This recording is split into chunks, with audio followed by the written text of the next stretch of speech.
Of this. Yeah, now it's being recorded, just to let everyone know. Okay. Well, good morning, good afternoon, good evening. I'm Mark Smith from the Social Media Research Foundation. And I'm in California, but I'm joined today with my talented colleagues from around the planet. Over here is Dr. Wasim Ahmed, who is a professor at the University of Stirling in Scotland, a advanced user of NodeXL and a prolific publisher of peer-reviewed publications that build on network analysis of social media.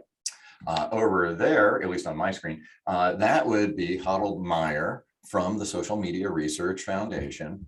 And he is our data analyst and the designer of our Insights report, the new extension of NodeXL that projects your data into an interactive web-based data visualization. Further over there, that would be Professor Alex Fenton at Salford University, who is a digital business expert who also focuses on the use of social media analysis for understanding things like public discussions of sporting teams. And we are here to share with you over the next several hours our experiences using social media network analysis data and using that data to generate peer-reviewed publications. So several of us, not myself, but several of us are professors. If you go to Google Scholar, I assume everybody's familiar with scholar.google.com. There are a few things that you could do when you visit scholar.google. One is to type in the word NodeXL, and you will find that there are now many thousands of papers related to NodeXL. And Wasim points out that maybe you want to put the word network next to it, NodeXL space network, because sometimes Google thinks it's the word node, letter X, letter L, so that wouldn't be us. But if you go to Google Scholar, you're going to find, I think, maybe more than 8,000 papers now, published papers that have made use of NodeXL. And we do encourage our users to explore that literature because that's a great source for related work, references, and other examples of methodological approaches. So what we're hoping will happen today is a broad discussion of networks, social networks, and social media networks that then quickly narrows to the question, how do I use this data? How do I make an argument? How do I get a paper published? And to that end, we have several already successfully published authors who have used NodeXL data and been able to construct a paper that tells a story that overcomes the greatest obstacle we all face, reviewer number 2. And so how can we overcome reviewer number 2, who brings to the table, I think, both a collection of legitimate and sometimes not so legitimate causes for concern when we try to publish our results. And so on the legitimate side, there are questions about the size of data sets, the nature of the analysis performed. On the other side, there are questions that are often raised about social media data that need to be addressed because they are not necessarily legitimate claims. They are not objections. Things like, well, you know, it's social media, how can we really say anything meaningful about it? Or you didn't use the right methodology, or the claims you're making, the language that you're using is too expansive, too broad. So we're going to talk about some of those pitfalls. We're going to try to navigate you through to what we hope will actually be a draft, at least a rough draft, of your domain of concern, the beginning of a hypothesis within that domain, and the construction of some data to support those claims. So what kinds of claims can we make? Well, with NodeXL data, let's say drawn from Twitter, it could be YouTube, it could be Flickr, there's wiki data, there could be data from other data sources. What we are often able to see very quickly is the fact that there are relatively few people who have significant power, influence, authority, control, and there aren't many of them. And so at some point I'll get my slides up and I will talk about the difference between the normal curve and the power law. And one of my points will be to say that there is nothing normal about the normal curve, especially when we're looking at social systems. So the normal curve does adequately describe, let's say, the distribution of human height, right? Most of us are somewhere between 5 feet and 6 feet. There are some people shorter, a few people taller. But the question I would ask is, how many people are 1,000 feet tall? I think it's 0. But if you think about other kinds of things, so height certainly kind of has that curve. But what about wealth? Is the normal curve the description of wealth on Earth? There are very few poor people. Most people have an adequate amount, but not much. And there's a tiny number of rich people. Not the planet I live on. This is the curve for wealth, right? There's a ton of very poor people and there's a tiny number of rich people, and that's called a power law distribution. So what we're going to see in our data is it's all power law distributions. We're going to see that less than 1% of the population in almost all of these data sets has significantly greater influence and power. And so one of the things that we're going to be able to do is identify the movers and shakers, the thought leaders, the influencers on pretty much any topic. The second thing we're going to be able to do is identify subgroups, market segments, divisions, communities, subcommunities within a larger whole. What we're going to find is that network theory shows us that these are not monolithic populations. They're not uniform. They're very power law distributed.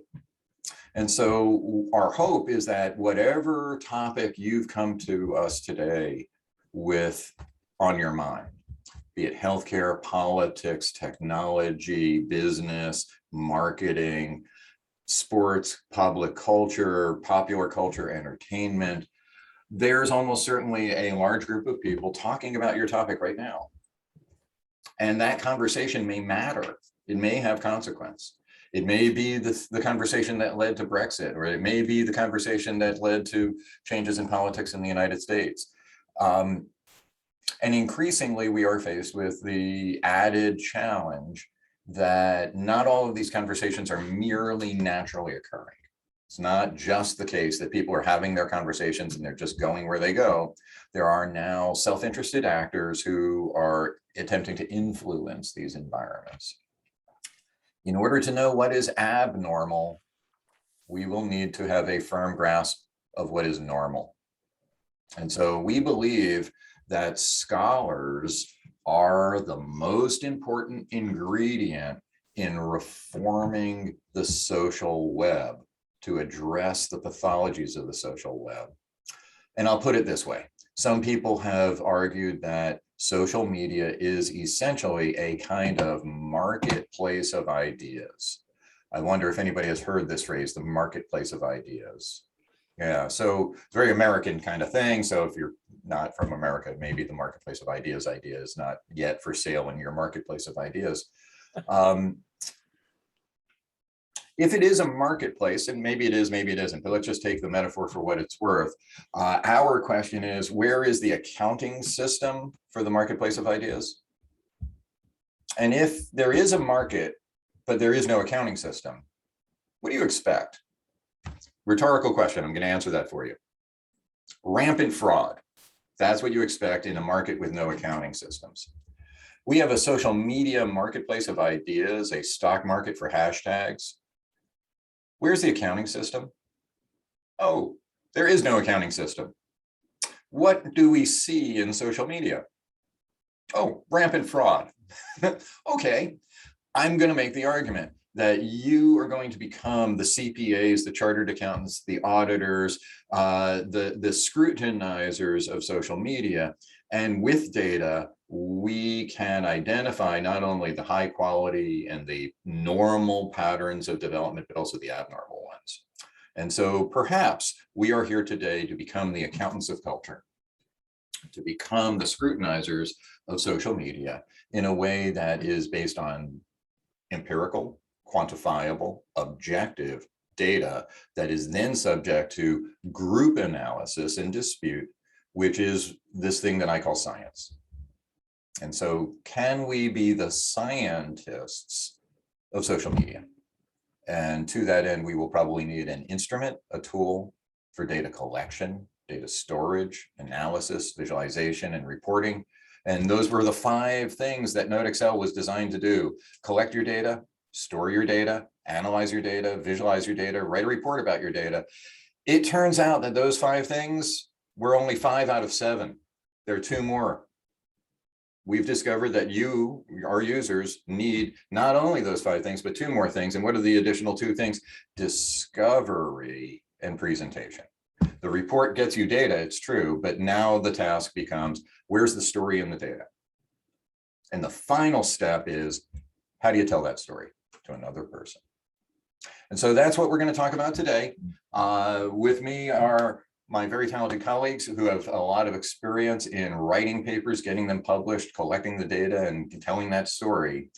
And I hope as we go through the day, we will eventually go into breakout rooms. We have shared with you an outline, and we'd like to see, and we'll do this shortly, figure out if there are any commonalities among you, maybe form small writing teams, 2 or 3 or 4 of you at a time. And then we'll go into breakout rooms and attempt to begin to rough out a draft of what would a paper look like? What would it be like if we said, these are people talking about diabetes, these are people talking about wellness, these are people talking about Brexit or politics or something else. And this is what we can observe from that landscape of the social. So with that, I'm going to hand it back to Wasim, and then eventually he's going to hand it back to me. We're going to build a little network together, and then we're going to hand it along. And of course, I guess as a matter of organizational practice, there is a chat room, and we are very happy to address any questions or concerns. We'll be monitoring the chat. And if you need any help, let us know. If you had any issues with technical support, let us know. But with that, I'd like to welcome you to our morning or afternoon, depending on where you are. And thank you for your time and your attention. We look forward to helping get you to that publication. So thank you. Thanks, Mark, for that introduction. Just got some overview slides here before we kind of find out what people's research ideas and topics are. So we shared with you a kind of rough outline of a schedule. So we might kind of move a few things around. So the session is more kind of informal, especially the second part, around coming up with ideas for possible research topics, finding out commonalities with participants. And then we've developed a template in Google Docs of a study. So the kind of introduction, methods, and the key literature in that area to kind of speed up the process of kind of writing a paper.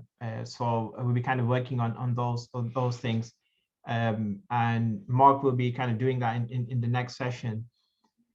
We've also been sending out NodeXL trial licenses as well. If you've not received one of those licenses, you can let us know in the comments or follow up with us afterwards. We're also able to provide one-to-one orientation sessions after the workshop as well, if you've got any issues with NodeXL or if you've got any questions around that. We do encourage the use of the hashtag NodeXL as well whilst you're in the workshop. There's a lot of people using that hashtag, and you might be able to network and find other people in your kind of research area. Most of you already know Mark, a sociologist, the director of the Social Media Research Foundation, and myself who kind of developed an interest in social media research when I did my PhD, looking at infectious disease outbreaks and how people speak about them on social media platforms. And I looked at the Ebola virus, swine flu, and the Zika virus, getting Twitter data on these different topics, and then analyzing them using a mix of kind of thematic analysis and a bit of social network analysis as well. And as Mark mentioned, we're really glad to have Dr. Alex Fenton with us as well. And he'll be speaking to us about some of his research and kind of common things to look out for in social network analysis research as well. We also have Harold as well, who's joined us from the Social Media Research Foundation, who's in the session as well and be supporting us today in the chat. And in our previous events, we've kind of talked about the Social Media Research Foundation, a kind of group of people who are kind of actively supporting NodeXL and kind of social media research more generally. In this introduction, I just wanted to focus down on some of the research that's been published over the last 11 months of this year using NodeXL.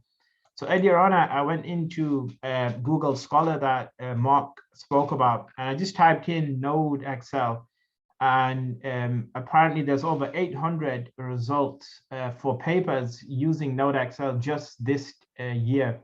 And then I was scrolling through all of the different papers. So there's topics in public health, politics, misinformation, disinformation campaigns. There's people using NodeXL all around the world as well. So there's papers being published in Korean language, in Urdu, in Hindi. People are looking at Arabic languages as well, Spanish. So it's a real kind of vast amount of research and people who are doing some of these studies thanks to the features available to NodeXL, kind of connecting to Twitter. But there is also research on other platforms as well. So it was really interesting to just have a look through and filter just in the last 11 months the type of research coming out of those. Some of those papers have been published by colleagues and myself on a number of different topics. So I thought I'd just give a quick outline of some of the research that we were doing specifically using NodeXL. And one of the research areas has been around disinformation, specifically on Twitter. So we published one paper this year looking at the rise of kind of fake news on social media, on Twitter specifically. And we followed two different conspiracy theories. One was related to the idea that the 5G mobile communications network was spreading 5G or weakening people's immune system. And another conspiracy theory known as pandemic, so viral video that had kind of vaccine mistruths and other kind of false news and information in there. And we were looking at what hashtags people were using in these types of networks, how they were gathering in kind of virtual crowds. And we talked about the kind of difference between misinformation and disinformation. And some of these kind of campaigns were quite strategic in trying to kind of spread misinformation and so forth. So one use case of NodeXL is for this kind of health research type papers where you kind of spot opinion leaders who might be giving out incorrect information. And these are quite extreme examples, but you can have other examples around kind of treatments to certain medications and other kind of fake news that might be shared on these platforms and who tends to spread that. We can also look to see if there's any kind of systematic effort set up by users to kind of spread disinformation. In another paper, we looked at how certain actors use social networks during a pandemic. So in another paper, we looked at specifically how nurses were using Twitter during the pandemic, and they were using it as a tool to kind of campaign for better protection and also reach out to healthcare leaders to advocate for improvements needed to kind of address COVID-19. And they were using things like hashtag PPE. So there was a shortage of protective equipment, masks and so forth. So they were using Twitter to kind of campaign for better resources and issues that were occurring.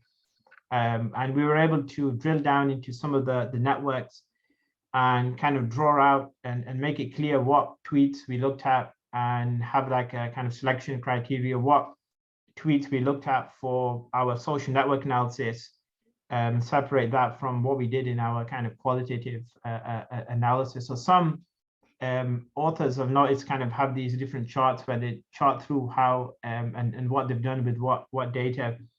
And this was the kind of actors, nursing actors who were active on Twitter, and how they kind of grouped around certain users and who were kind of the opinion leaders in that.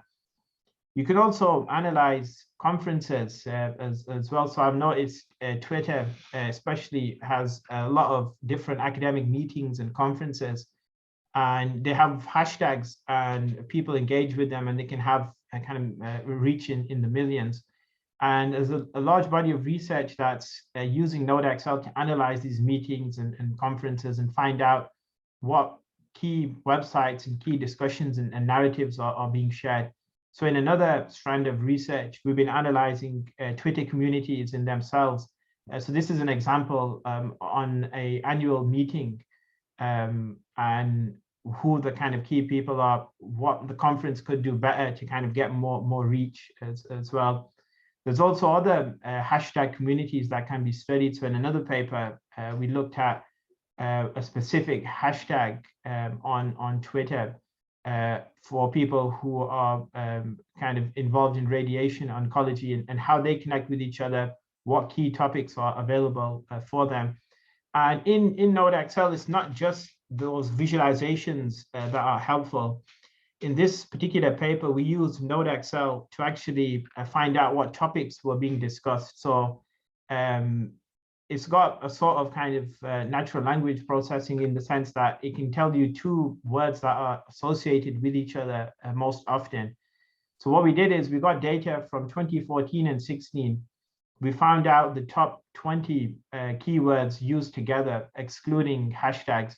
And based on that, we could identify different themes that were actually happening. So those keywords either related to promotion of the community, general discussion, content around radiation, and we developed a ranking system. So based on the frequency of those keywords, what were the top 9 most popular discussions? Then once this community had grown a few years later, we actually compared the frequency of those different themes. So you can see when that network first started, the rank 1 was promotion of that community.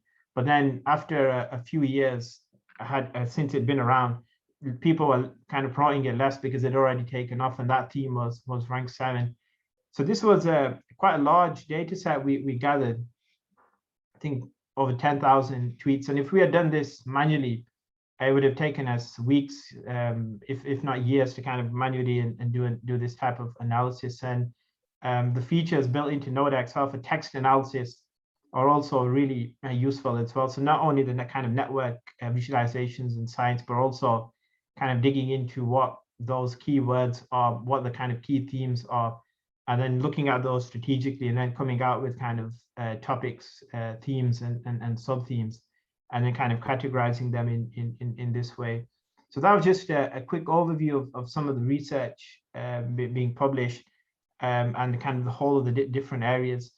And if you're kind of looking for motivation or areas to research or novel applications, Google Scholar is a really good place to start, especially if you can filter by kind of the last 11 months, last 6 months, the type of studies kind of being conducted. So I'll pass over to Mark, who will be kind of finding out our kind of research areas with an introduction activity. Great. Thank you, Wasim. You'll have to grant me screen sharing ability, I think. It says disable. Yep, you should have that now. It's permission granted. Wonderful, thank you. Hello all.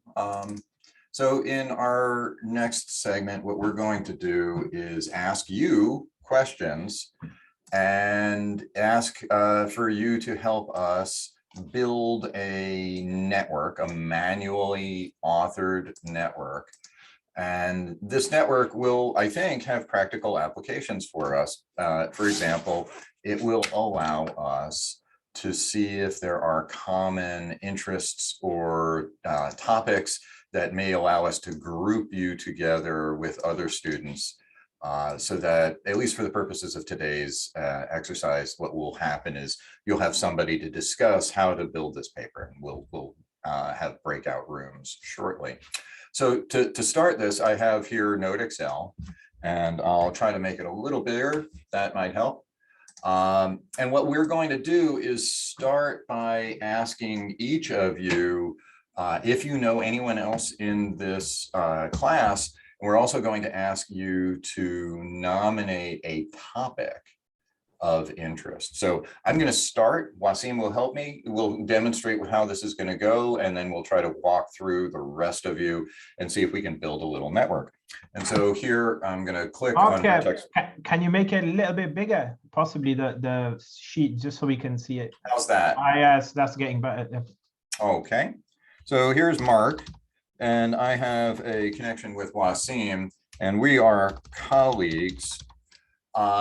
But I am also Mark, and I have a connection to disinformation. It's a topic of interest for me. And I'm also interested in influencers.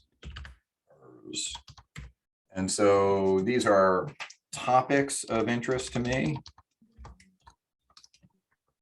And what I'm going to do now is I'm going to ask Wasim to nominate another person that he has a connection with.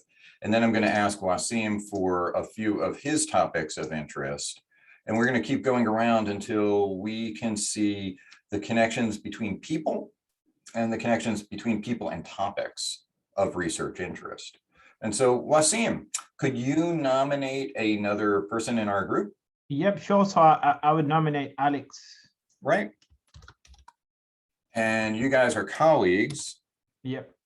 And then would you nominate a topic or two that you have a research connection to?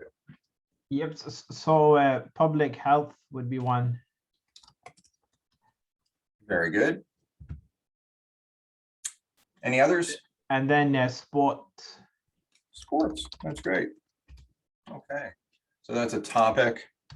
We'll put your topics here.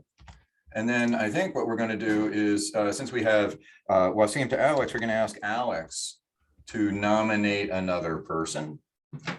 And then we're also going to ask him for a couple of topics of interest. Okay, thanks, Mark. Can I nominate Wasim?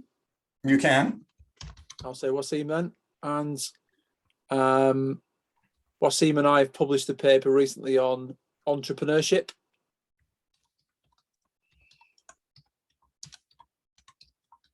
Difficult word to spell. I think I got that right. It's possibly EU rather than UE.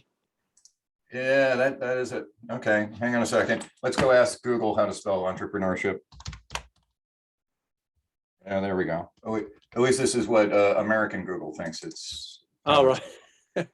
There may be a different spelling. How's that? That's looking good. All right, I'll capitalize that. And okay, and another topic perhaps? So Wasim and I are also working on a paper around fashion and sustainability, but I guess you can just call that fashion. Very good. So we'll just drop this here, drop that there. We're going to type in the word fashion. Very nice. I think this brings us back to Wasim. And then Wasim, could you nominate another human? Yep, sure. So I can see someone called Robert on the screen. So I'd nominate Robert. Robert Lee. Okay. Yep, Robert Lee. Robert. And then I guess you're not yet colleagues, so you are maybe you are attendee. You both attended the event. And then Robert, I'm going to ask you to nominate another person, and I'd also like to ask you to nominate one or two topics of interest. Can I nominate Carrie? You can. Let me just make sure I find that person. Just a second. If it's me, it's C-A-R-R-I-E. Oh, there you are. I'm sorry. Yeah, it's just hard to find the name. Here we go. So C-A-R-R-I-E. And are you, do you know each other? No. No. Okay, so you're attendees. Okay, and Robert, could you nominate a topic or two that is a research interest for you? Sure. How about healthcare Okay, and sustainability? and could I make that public health, or is it healthcare? I think public health would be fair. Okay, so that way, of course, we're trying to find a connection. And then I think I heard the word sustainability. Is that correct? Yes. There we go. And those are our topics. Very good. And we'll put those there. And then I think this means that we come to Carrie and we ask her to nominate someone. I would nominate Hiroki. Okay, very good. And let me make sure I get the right spelling. There we go. Okay. And have you ever met Hiroki? Nope. Okay, so that makes you an attendee. And Carrie, maybe you could nominate a topic or two for us. How specific do you, or vague or broad do we want these? Because I'm interested in disinformation, but in particular, a particular type of political disinformation. I'm going to go with disinformation then, because Okay. we're looking to find the overlap rather than to, we'll Sure. we'll parse it more later. Is there another topic in addition to disinformation? It would be in analytics education. Okay. We'll just call it education. Okay. Okay. I believe this now means that we go to Hiroki. Yep. And Can you hear me? hello. Yes, I Hello. can. Hello. And we'll be asking you to nominate another person. Yep. And then also So- provide us with a topic or two. I'm going to nominate Yuan. Okay, and let me see if okay, very good. And she's a friend of mine. Did I get that right? Oh, no, UAN. Very good. Okay, and are you colleagues? I'm friends with each other. Friends. Okay. Very good. And may I ask you for a topic or two? Yep. So I'm interested in disinformation as a Okay, whole super. and media as a whole. I mean, not Okay. only social media, but also traditional media. So I wrote down disinformation and media. I hope that Yeah. got it correctly. And you. there we go. And now what we're going to do is to ask Yuan Wan if she can nominate someone. Sure. Yeah. I nominate Mi Young. Yeah, I think I pronounced right. All right. And I guess that means that you are attendees. You Yeah. aren't yet familiar with one another. Yeah. And then we're going to ask you for a topic or two of particular interest. Yeah. Actually, can I say I'm interested in network analysis method in general? So. Just say networks. Yeah. And Us and too. also science communication. Oh, very good. Yeah. I'm going to call it SciComm. Is that okay? Yeah. Sure. Okay, very good. And I'll point out that we do have quite a few maps about science communication in the NodeXL graph gallery. And so I will just go to the chat here and type this in. And if you follow that link in the chat, you'll be looking at network maps and reports that contain the word SciComm, not only just for the word SciComm, but including that and all other mentions of it. And so science communication is a very interesting topic for mapping. So let's see, I think that means that we come to Myung, and we will be asking Myung to nominate another person.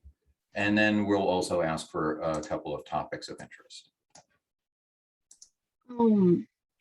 Okay. Alberto.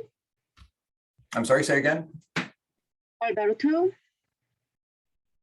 Alberto. Oh, right. Okay, thank you. Very good. And an attendee, I guess, you haven't met yet? No. Very good. And then perhaps you can offer us a topic or two of interest. Yeah. CRT. Okay. And metaverse. Metaverse. Okay, very good. And that will mean that we come to Alberto, and we'll be asking Alberto for a nomination for a person and also a couple of topics. Hello. I Hello. will nominate Veronica. Okay, I'm also, we're just attendees. I don't know her. I'm also interested in science communication very good. and also in diversity. Very good. And those will be topics.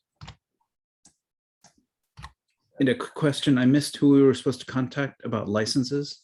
All right, please send an email to info, INFO, at smrfoundation.org, and we'll send a license promptly. Okay, I Are see. you a Windows user or a Mac user? Mac, I had emailed already in a late reply yesterday that I'm interested in the cloud. Okay, all right. We can get that out to you. I believe it may be the case that Harold is able to do that. And so that should happen while we're in the class today. Thank you. Okay, very good. Let's see, I think what we'll now do is shift to Veronica. And we're going to ask Veronica to also nominate another person. Okay, I nominate Robert Lee. Okay, I don't know him. okay, The topics, public health, influencers.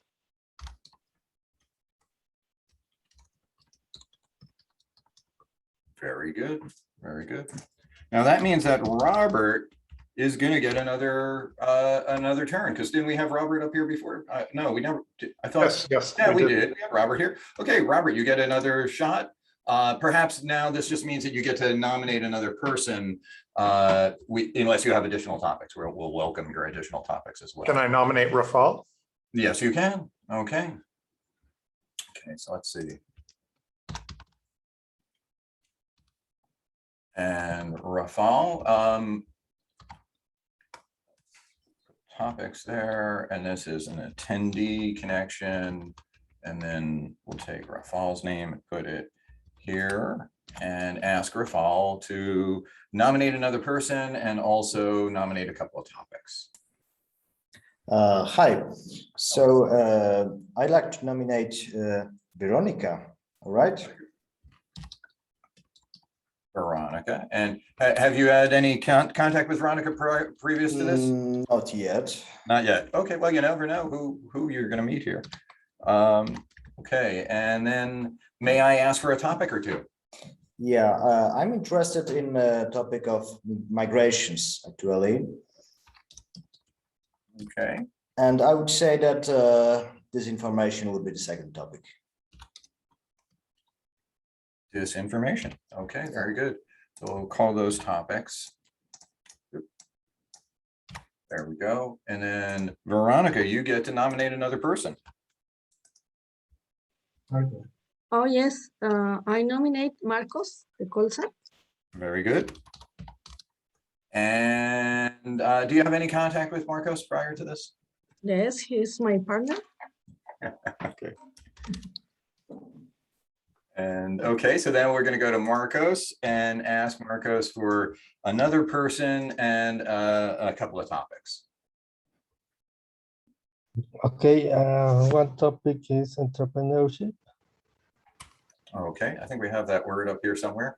Entrepreneurship.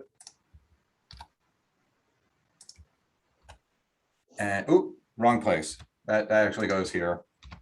And another topic? Brands.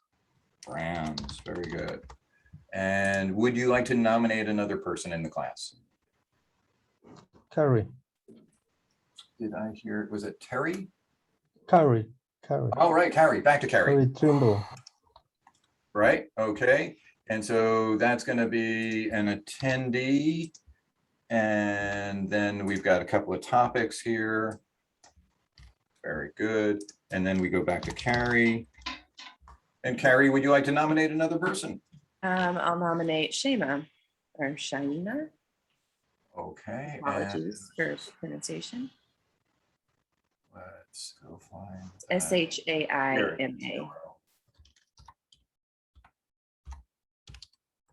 And And I'm going to attendees. assume it's an attendee, and we'll ask Shaima, could you nominate a person and tell us a couple of topics? I nominate Safe. Okay. Very good. And would you like to nominate a topic or two? Yes, the brands and this is the media. Okay. May I use the word media, because that will. Yes, of course. Okay. Yeah. Very good. Okay, so that will be an attendee and a couple of topics. Very good. And that's going to bring us to Safe. And we'll ask you a similar set of questions. Would you like to nominate someone?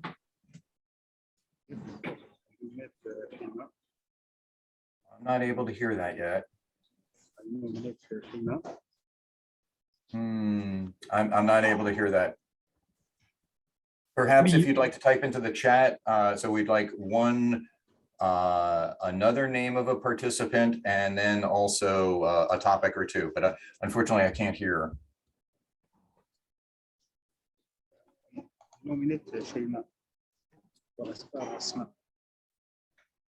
Anybody else? Wasim, did you hear that? I think, did you say Asma? Okay. It says he nominates Shema. Oh, okay. That's a lot better. I can hear that good. Okay, and can you nominate a topic or two?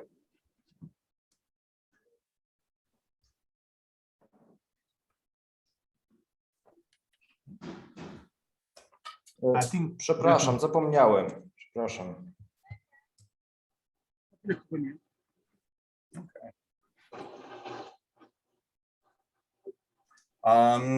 Okay, I'm looking for a topic or two, and then I'm also looking for Shema to nominate another person. Safe, any topics that you want to maybe type into the chat? Okay.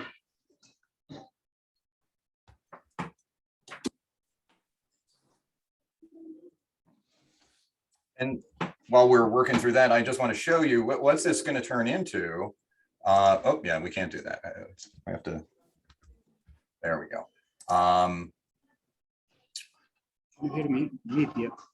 We're getting to be, we're beginning to have a network.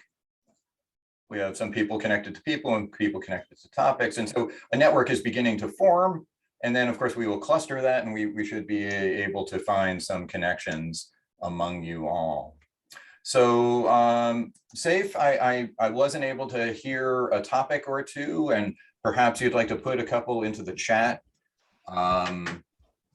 But I guess we also want to make sure that we get the others in the class. So I wonder if you have not yet nominated or been nominated, could you use the little raise your hand button in the interface, and then I'll focus on those people.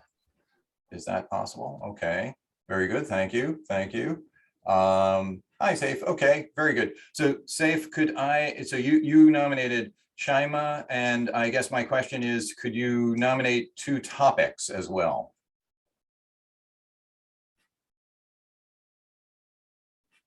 Safe. Yes, I'll listen.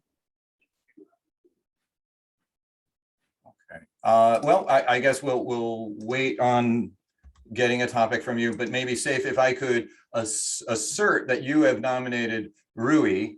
How about that? I'm gonna go ahead and make that be a nomination, and go ahead and this would be an attendee, and that's an attendee. And then I guess I would turn to Rui and ask him, could you nominate a person and offer us two topics? Oh, you're on mute.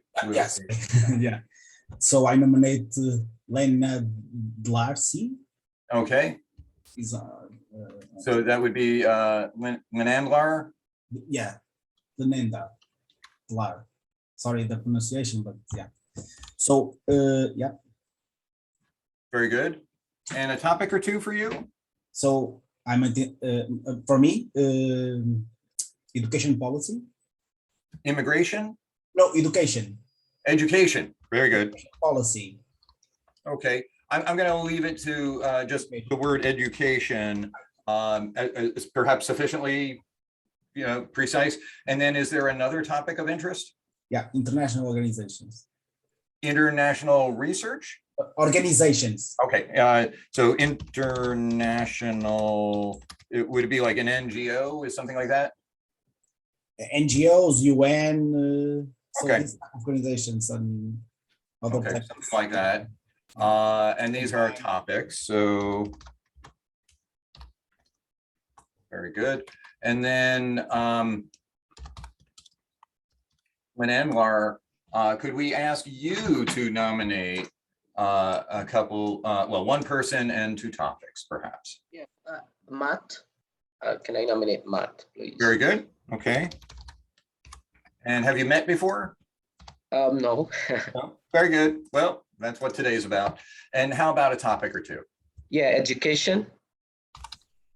Very good. So that's in general. I'm also interested in digital scholarship. Mm-hmm. Probably under education anyway, but yeah. So.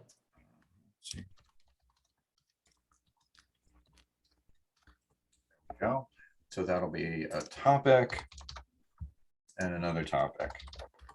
Okay, and then I think that brings us to Matt. And Matt, have you got a person you can nominate and a topic or two? I think we haven't had Mode, MOHD, in and do not know him. Okay, fair enough.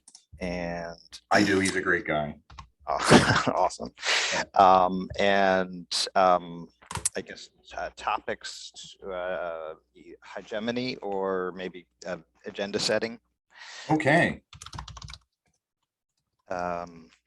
And how about not COVID conspiracy? All right.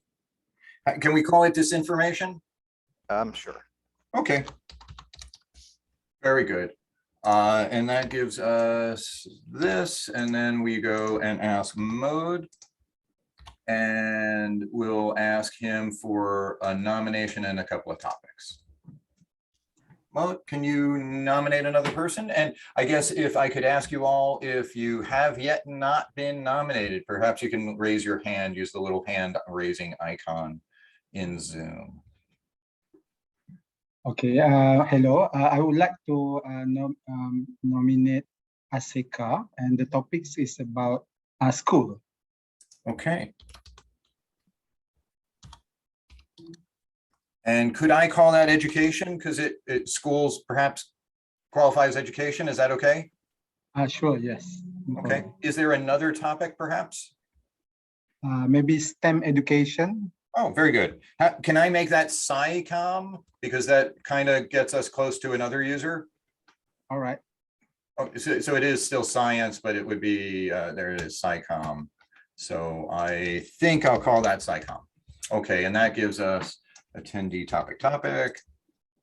Did I miss anybody? Is there, I think Aseka, you may be, you our last person to nominate some other people. Did anybody else not get picked on yet? Just looking, I think it's Aseka. Aseka, would you like to nominate another person and introduce a topic or two?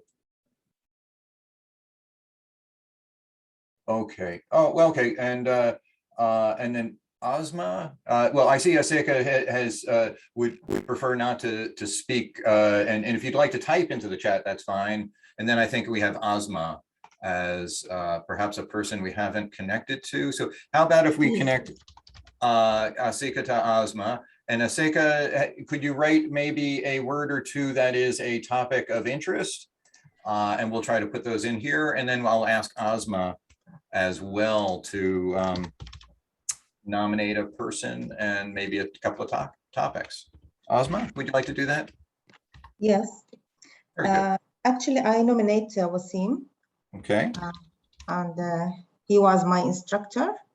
Oh, very good. Yeah. A topic or two for you? Yeah, online social movement. Also, COVID tracing applications. Okay. And we'll just call it COVID for the moment. I also can nominate Rana. Okay. And I don't know her. So that we're going to make Ozma have a connection to, was it Rana? I think so.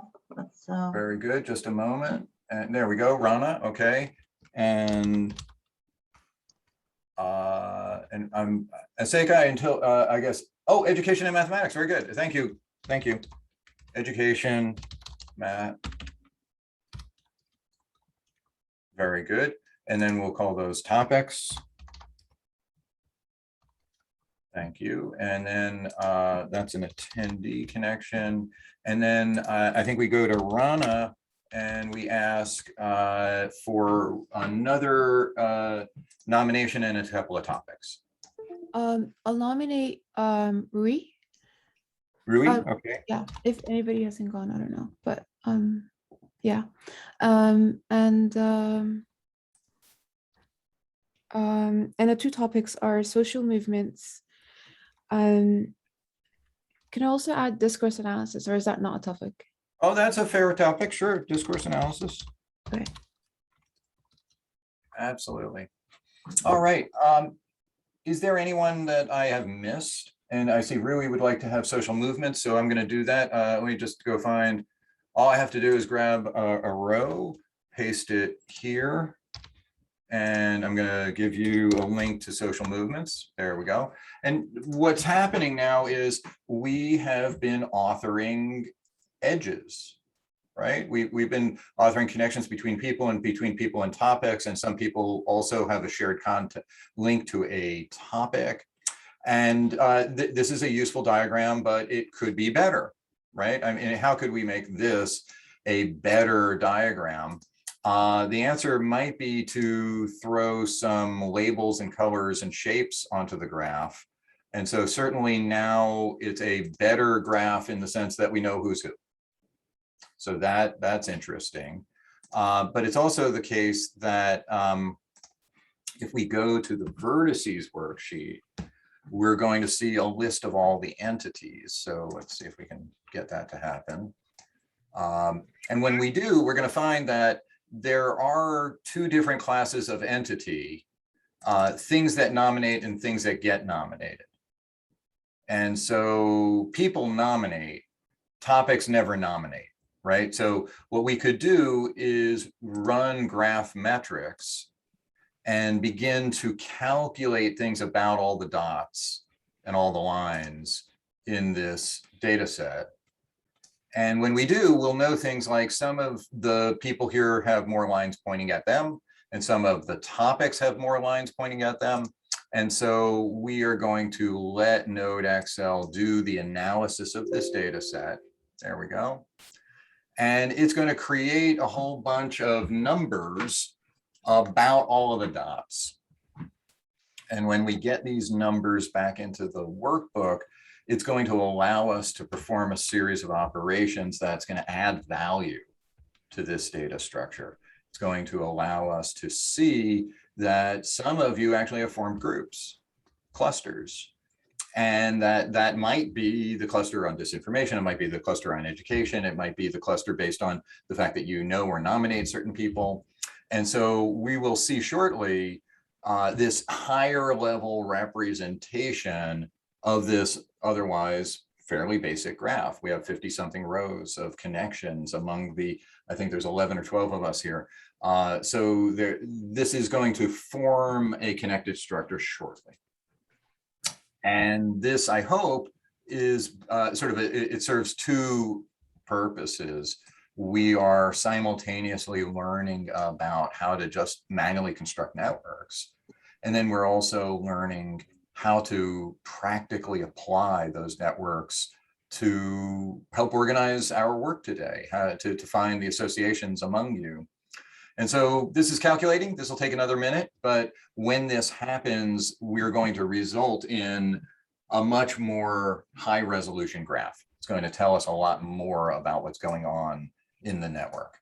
So here we now have all the dots, but what we haven't done yet is apply the metrics to various kinds of display attributes. So what if we go in here and we say to the vertices that we would like them to essentially look different. We would like them to be sized by, let's say, their betweenness centrality.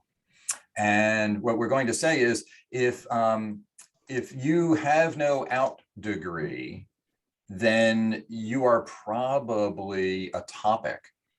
And so if you have an out degree of, if it's less than, well, if it's equal to 0, then you have to be a topic. And so we'll make you a solid diamond. And otherwise, we'll make you a sphere. And we'll say, okay, and okay again. And what's going to happen is we're now going to have differently sized and shaped objects in our network. And if you're a sphere, you're a human being. And if you're a filled diamond, you're a topic. And we can also do things like say, well, let's make it be that the number of edges that point at you will govern the color. And let's swap those around and go autofill. And so now red is going to mean a more popular topic. And we could then say, we would like to group the graph. We would like it to form clusters. And so we would also then go to the analysis groups feature. We're going to, in a second or two, be able to tell NodeXL to organize the graph into buckets, subclusters. And we're going to do that by asking it to look at the structure of the graph. And then we will have to tell it to lay it out so that those graph clusters are all in separate regions, but we'll see that in a second. And so this is an example of how do you author a network manually. And I think one of the takeaways is that you're basically looking at pairs of identifiers. If you can say who did what with whom, you have a network. In fact, if you just say who with whom, you have a network. The did what is optional. The when and where are optional. And so the way that we're going to organize things is simply by identifying the connections between things. And when that happens, mathematically, we can actually generate additional insights. We can get to a much better view of our data if we apply these different kinds of techniques. So I'm going to let that happen. My machine is clearly very slow today because I think all of the zooming going on. And soon we're going to be able to see the structure of the graph. I think if we have to go into layout options and then say, put it in its own box, there we go. And so we will find these subgroups in the data. And that will allow us to cluster you all into different subgroups. I see a question. Okay, I can change CRT to social movements. And then I would also like to address the question I see here. How do we, there we go. How do we address the question of the influencers? And in part, the answer is we're going to use metrics. Some people are the people with higher levels of this attribute. Here we call it betweenness centrality. And so the answer is we're going to calculate a bunch of metrics, and those metrics are going to tell us who the influencers are. And the metrics in question are essentially, I think I can illustrate it, not this deck, just a second. There we go. Yeah. So I'm going to just go through this really, really quickly just to illustrate what do network concepts illustrate when we calculate a bunch of these metrics, and why do we think some people are influencers. This is a completely fabricated network. It's just the letters of the alphabet. And what we're seeing is a structure that kind of reveals some of the major kinds of shapes you might see in a graph. And what I'd like to do is now direct your attention to the dots. I'm going to change the color and the size of the dots. And we're going to change the color and the size based on how we count things. So here we're going to count by something called degree. And degree is how many lines touch the dot. Here we have I. I has one line. I is very small. We also have perhaps here O, 1 line, 2 line, 3 line, 4 line. O is relatively large. And then we have Z, 1, 2, 3, 4, 5, 6. That's the biggest dot. It's got 6 lines. But watch O for a second. Look at O over here. And we're going to change from degree to betweenness centrality. O got small. Why is O small? F got large. F has 1, 2, 3 connections. Why is F large? It only has 1, 2, 3 connections. Doesn't make sense, right? Well, betweenness centrality is not the measure of your connections. It's the measure of the uniqueness of your connections. And so if F leaves the graph, what happens to the graph? This part breaks off, this part breaks off, this part breaks off. We get 3 subgraphs by removing 1 dot. What if we remove I? How many subgraphs do we have left? 1. If I leaves the graph, it doesn't matter. What about O? If O leaves the graph, what happens? Nothing. O is small because if O is to leave the graph, it doesn't make any difference in the graph. And so what we are measuring when we see the question, how do I know the influencers? We're looking for F, we're looking for L, we're looking for the people who have these positions in the network that make them strategically located. And so I hope that answers that question. And what I'm seeing here is that we have 1, 2, 3, 4, 5 clusters, and that we might be able to create breakout groups where Shaima and Hiroki and Carrie and Marcos and Alex are interested in entrepreneurship and brands and in disinformation and media, and that might, and fashion, and that might make a cluster. And you can we zoom in there? I can't read out the names. Is it possible increase the scale maybe? How's that? Any Yeah, better? Maybe slightly more. Can do. How's that? Perfect. That's amazing. Oh, okay, Wow. very Yeah, good. that's really good. Oh, okay, very good. Thank you for the feedback. So here we can see it would be Alberto, Myung, Yuan Yan together, and you're going to talk about potentially diversity and science communication, and if not CRT, Myung, I could go in and give you a social movements connection, and that might pull you into the group with Rui, Rana, and Asma and Saif. And Manenlar, how did I get to mark you as? Oh, I mistakenly marked you as a topic rather, because we didn't get you to nominate anybody. That was my mistake. So a good example of what could go wrong. But this, I think, shows that just by getting people to nominate each other and the topics of their interest, we have several clusters, and you could conceivably now find each other and maybe in discussion decide to form a breakout group based on these 1, 2, 3, 4, 5 subgroups. And that might be a good way to organize you for the second part of our class today, where we'll actually start digging down into a particular topic. We'll go and perhaps get you some data. Perhaps there'll be data already in the NodeXL graph gallery that could be used as just demonstration data for our purposes today. So with that, Wasim, other topics you'd like me to discuss at this point, or should we shift over to our next speaker? Yep, so I had a quick talk, and then perhaps we can get some insight from Alex as well. There's also a break at once we've done 2 hours, maybe a break, and then the other 2 hours. And then later on, so I guess we can make those groups based on these clusters as well. So I've just taken a screenshot of that network. Right. Yeah. Unfortunately, you can't paste images into the Zoom chat. I don't think. No, it won't let you paste an image.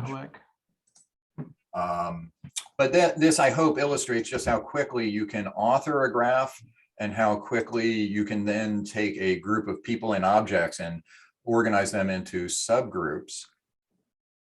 and identify these associations that would otherwise, I think, be difficult. If we had asked you all to just talk to each other to discover these connections, it might have taken longer than the effort to just have you each enumerate these topics.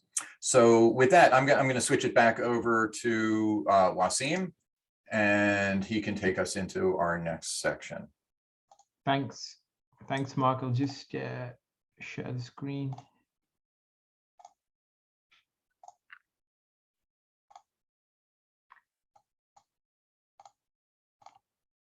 I thought at this session, I'll just speak about some of the common pitfalls that we've experienced when kind of submitting for publications in journals. And then after me, we've got a talk by Alex as well about his research and kind of things to look out for. So some of the things that we've been thinking about, of some of the things that have happened with us that reviewers have raised. I've been around kind of three main areas, and Mark touched on these already. So one is the idea of the research questions that are kind of listed in the introduction, and then the lack of alignment between those and then the actual method of social network analysis. So what we're showing in the results, sometimes the reviewers, they're not sure how that's kind of connecting to the questions we want to ask. Sometimes also, especially if it's a kind of public health journal and some of the reviewers are a bit new to kind of SNA, social network analysis, research and visualization. One of the things that come up often is the lack of background information on the tools, methods, and techniques used to generate the network graphs. And sometimes they might ask for a lot of explanation, and then we try and add in papers and say, if you're kind of new to this particular area of study, you can kind of read these other papers and build your knowledge, because otherwise we'd spend a large part of the paper kind of going over SNA completely from the start, what everything means. So we'd put in the kind of key definitions and then try and link people to other websites, other resources that they can read up on the method. Other areas are around the visualizations themselves. So if the visualizations are too cluttered, they've got too much information on there without kind of detailed interpretation, and again, without connecting it to the research question, the hypotheses, or what you're trying to find out, sometimes reviewers might comment on that as well. So we've had those types of issues come up as well.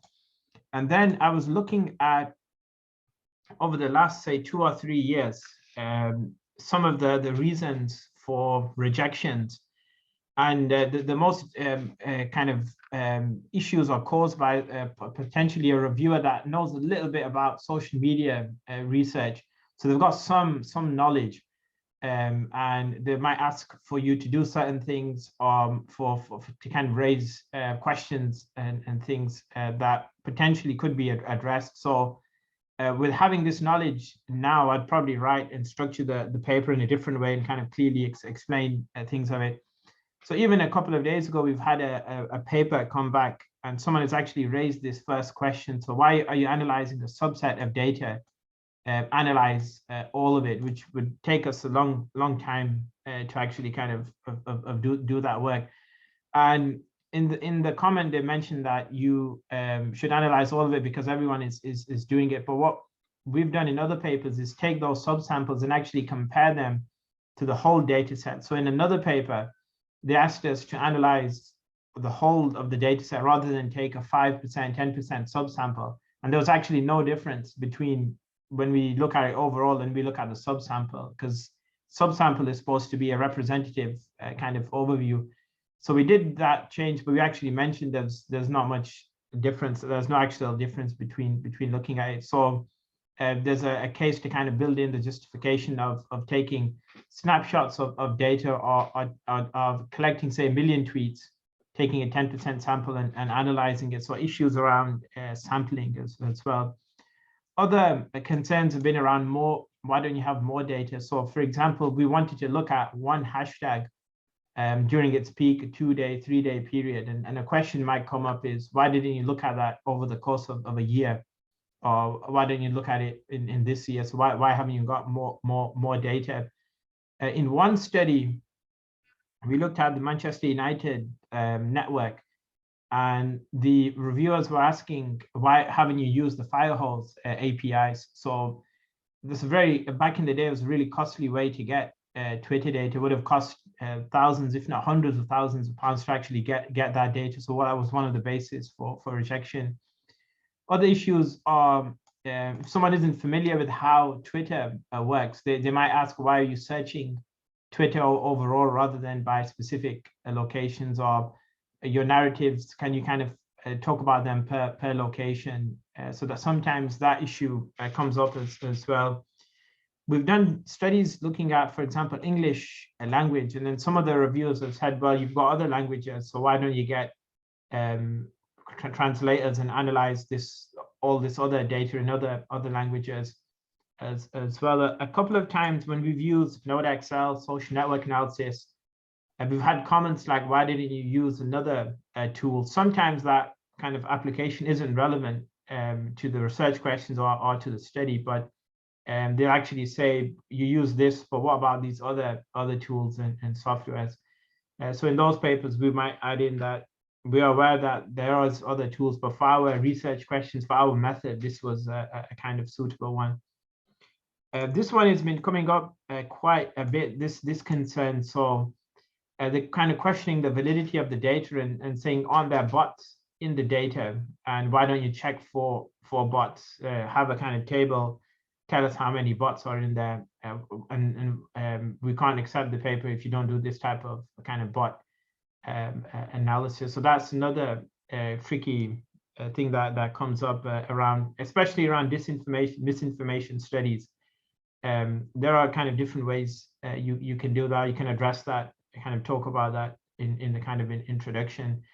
In one study, we had to add a table kind of mentioning what each kind of metric meant for people unfamiliar with social network analysis, but even with social media research. So one journal, we had to actually define what a tweet meant, what a retweet was, because the reviewers thought that might be useful for people really kind of new to social media.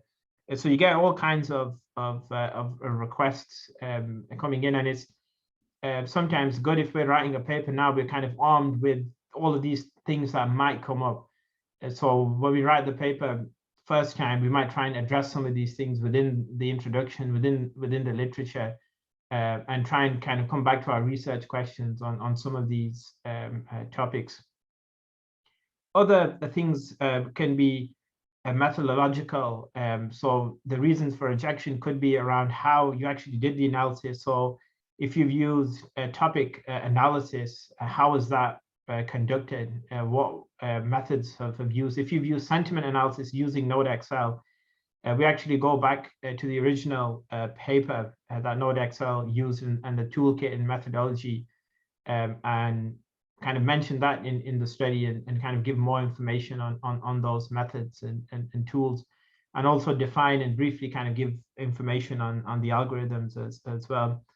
Another one doesn't happen as much now, but did happen when we were first looking at kind of social network analysis, was comments around that the claims and conclusions that we're trying to make with Twitter and the social network graphs aren't really supported by the data and analysis.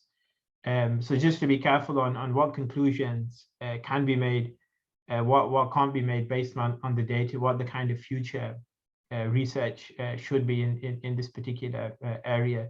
But those are a kind of overview of some of the issues that we've had in terms of kind of researching social media, and specifically using NodeXL in academic research. And now we've had a bit more success recently by trying to kind of alleviate some of these concerns during the write-up phase, rather than to submit something that's not trying to kind of touch on these things, and the reviewer see it and kind of list these kind of concerns. So that was it for a kind of overview of possible reasons and kind of pitfalls for SNA research. We've also got another talk now by Alex. I can switch over to. Basim, I think maybe we should address the questions in the chat. Yep, these questions. Yep, sure. Yes, so there's a question, what is the tweet sample made available by Twitter? And so it depends on which API we connect to. So NodeXL connects to the official open and free Twitter API 1.0.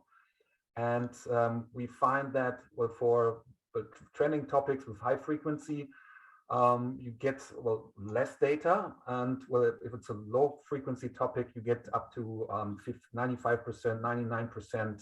So that's about an estimate that we have. But if you connect to the Twitter academic API, so that has been introduced maybe half a year ago, I believe that is what gives access to the full archive, and then you get 100% of the data, I believe. But you have to keep in mind that, there are always, especially if you go back a couple of years, that there are deleted accounts, deleted tweets, stuff like that. So you don't get access to that. And yeah, I think, if you have a very large topic with 1 million tweets, then you need to randomize and pull samples. And then we find that these clusters are pretty robust. So NodeXL can handle 20, 30, 40, 50,000 tweets at a time for good analysis. I would not recommend to do more. It depends also on your machine. But if you pull different samples, then the clusters will all pretty much look the same. So that works very well. And so there's another question about bots in the data. So that's a good question. So usually when we run an analysis, then we see top influencers, and then we can see, okay, high out degree, very low in degree. Those may be bots, and we could take a closer look at those. And then, you can create from your data set a second data set. And let me turn on my camera here. A second data set where you will identify these bots, and then you can tell on the vertices spreadsheets, there's a column visibility, and you can say skip. And then in the analysis, these tweets will not be recognized and not be calculated. And then you will get a different structure of the cluster. So that's one approach to to find a more qualitative, more quality in the data, and remove these bots who actually do not add anything to discussions. They just amplify, and there are lots of them out there on especially topics like AI, IoT, cryptocurrency. So they're really all over the place. But in the first step, you need to identify them from the first step of the analysis, and then remove them. Harold, one question that could you also look at the join date of those accounts and look for any patterns? So if there were like 100 accounts that joined Twitter on the same day, and they was kind of sharing similar tweets. Yeah, there are different possibilities to figure out these kind of bots. Or on the one hand, there are bots, and we never really know, is this a bot? You might be able to look at also the timing. Every first hour, first minute of an hour, or first second of a minute, they tweet, and that gives you a pattern. And so I just ran a map on hashtag Tesla, and there was one large cluster with one account in the center. It's about cryptocurrency that was just created 2 weeks ago. And it's already had like 20,000 followers, and all the retweeters in this, or many retweeters in this group, they had the same image, and many of them have joined Twitter over the past couple of months. So it looks like they, this was like an amplification network that was just recently set up over the past couple of months, kind of waiting in the Twitter sphere for the main account to push out news, and that will be amplified. And but then again, this is something that I would not really remove from a data set, because it's evidence of some sort of fabrication, and it's interesting to take a closer look at that. So one search network analysis will give you some clues, and then you think, oh, maybe, oh, these are 100 accounts that are interesting to look at. And then you can just take these user handles and well, put them in the NodeXL users network importer and download up to 3,200 tweets by each of them. And then, well, you have your next level of analysis. So for investigation of this data, then well, there are many options to when in the next steps that you can do.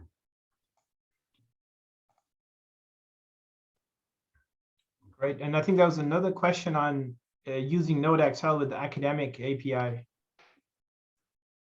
Yes, so that's a topic that we are working on. So it could be that we can give access from NodeXL before January or in January. So we're working on that. But for that, you need to apply for a account that gets access to the Twitter API, the academic API. And I think, Wasim, do you have a link to share where the attendees can apply for that?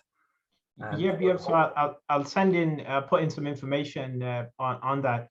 And there's also a course that Twitter have released on training on how to use programming scripts to get that data. So I'll drop that in the chat as well. So they've made a resource on how to get it. If you can't wait until January, you can have a play around with that before. Yeah. There's one more question: how often do you run the collection? Yeah, it depends on the frequency or also on your objective. So if it's a high frequency topic, well, you can run it like every day or just once a month. There's no golden rule for that. It depends on your topic, I think. Okay. These are the questions.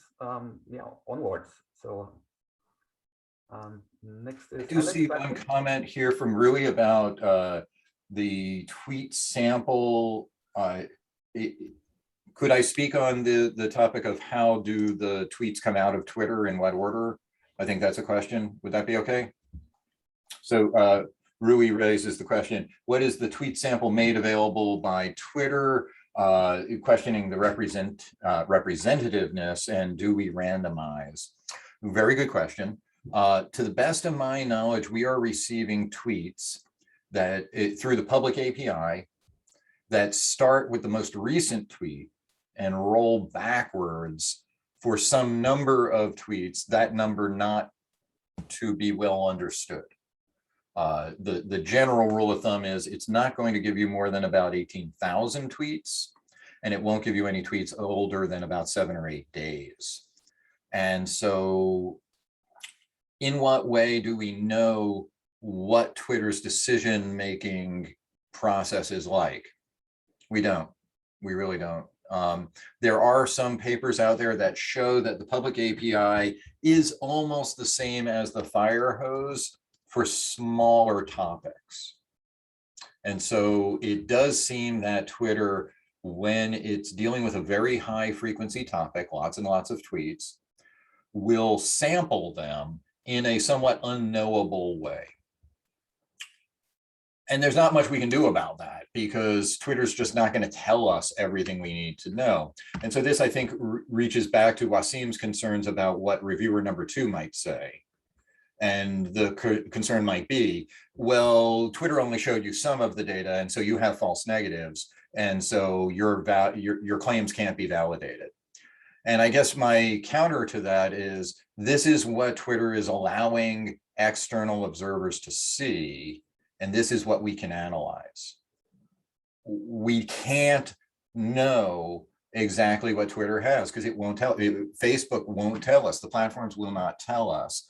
And so the broad caveat is the scholarship that we are all attempting to do is the scholarship of what can be observed from a platform, from the external position to that platform. So this is external to platform analysis. And that's going to always have some caveats. It isn't open the way that financial markets are open. I believe if I go to the New York Stock Exchange or the NASDAQ or the London Stock Exchange and say, show me every transaction, I can get that. And that's not something I can really get out of social media. So I hope that addresses Rui's concern. It is a concern. Now, some of that concern has been mitigated by the recent availability of academic Twitter. And this is in many ways a big change and a positive step from Twitter, especially in the context of Facebook's shutdown of all data access. We spent 2 years keeping up with Facebook, only to have Facebook essentially burn 2 years of software development to the ground by turning off their API. By comparison, Twitter's been reasonably well behaved.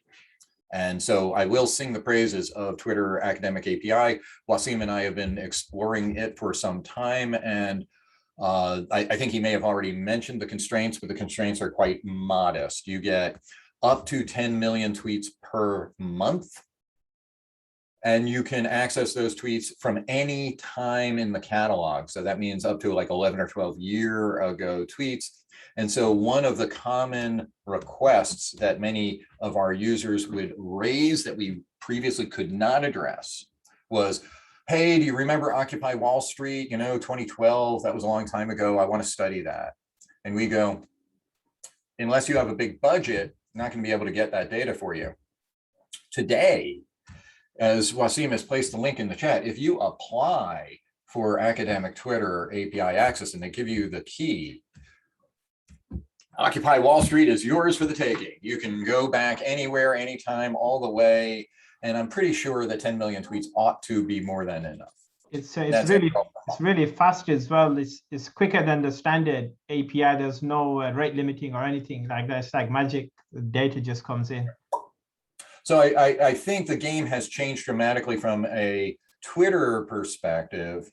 I will note that I think Wasim gave me the news yesterday that Facebook is starting its own academic API application process. And so maybe we should all get in line for that. I will say that the NodeXL team is a little gun shy in that regard, because if we went and started building software that would work for the Facebook API, we of course are somewhat concerned that they'll just take it away later. And we are a small team and it is a big lift. So I think that addresses that. I do see the how often do you run the collection? It does depend on the topic. In many cases, we're doing collection every day. So you may want to do something like that. So sorry to interrupt. I just wanted to jump in and comment on those questions. Any other questions that we haven't addressed that we should? Rui, yeah, go ahead. I'm sorry. Please go ahead. Yeah, you addressed my question around the API. I already applied for the API, but I will wait for you guys to develop because my coding skills are very rudimentary. So, can I interrupt you for just 1 second? Because sure. Wasim and I have a homework item that I think maybe next week we'll get to, which is we're just going to write a blog post that says this is how you install our studio. This is how you get your bearer key. This is how. Mark, I put in the chat the resources by Twitter, the 101 introductory course. Right. So they've actually made videos and resources step by step. So you can just click on that link and it'll actually kind of show you. That's been getting some good feedback on Twitter as well. So they designed it so you don't need any previous knowledge, and it assumes no knowledge and kind of baby steps all the way to getting the data from the Twitter API. And Wasim and I have been very successful lately in going into R and basically copy pasta, right? We paste a block of text in there, modify a couple of the parameters, and what do you get? You get a spreadsheet with a list of tweet IDs. What do you do with those? You take the tweet IDs, you walk them over to NodeXL, and you pop them into the tweet ID importer. And as we like to say, Bob is your uncle. That's the phrase, Bob is your uncle. Yeah. So, but I interrupted you while you were addressing a question. So go ahead, Rui, and see if you can go ahead and finish that question. My question is around the sampling. Also, when you do, when you say you analyze 10%, you get, for instance, 1 million tweets, and then you do a sampling. How do you do it? You randomize the tweets. You do what Harold said, that you go to the out degree and filter them. So because there are. So I think two questions are being asked at the same time. So given a chunk of historical data, in what way do we limit the focus? Because there are data limitations. And so broadly, I would recommend you take that, let's say, million tweet collection, and that's a lot. But there is a function in NodeXL that will work, and that is time series. Just run time series. At which point you're going to see, oh, well, there's the peak. There's the spike. It was that week in August. Let's go look at that. You now have a well-justified reason for narrowing the scope down to, let's say, the 100,000 or 150,000 maximal tweet limit that, let's say, a 32 gigabyte system is going to be able to process.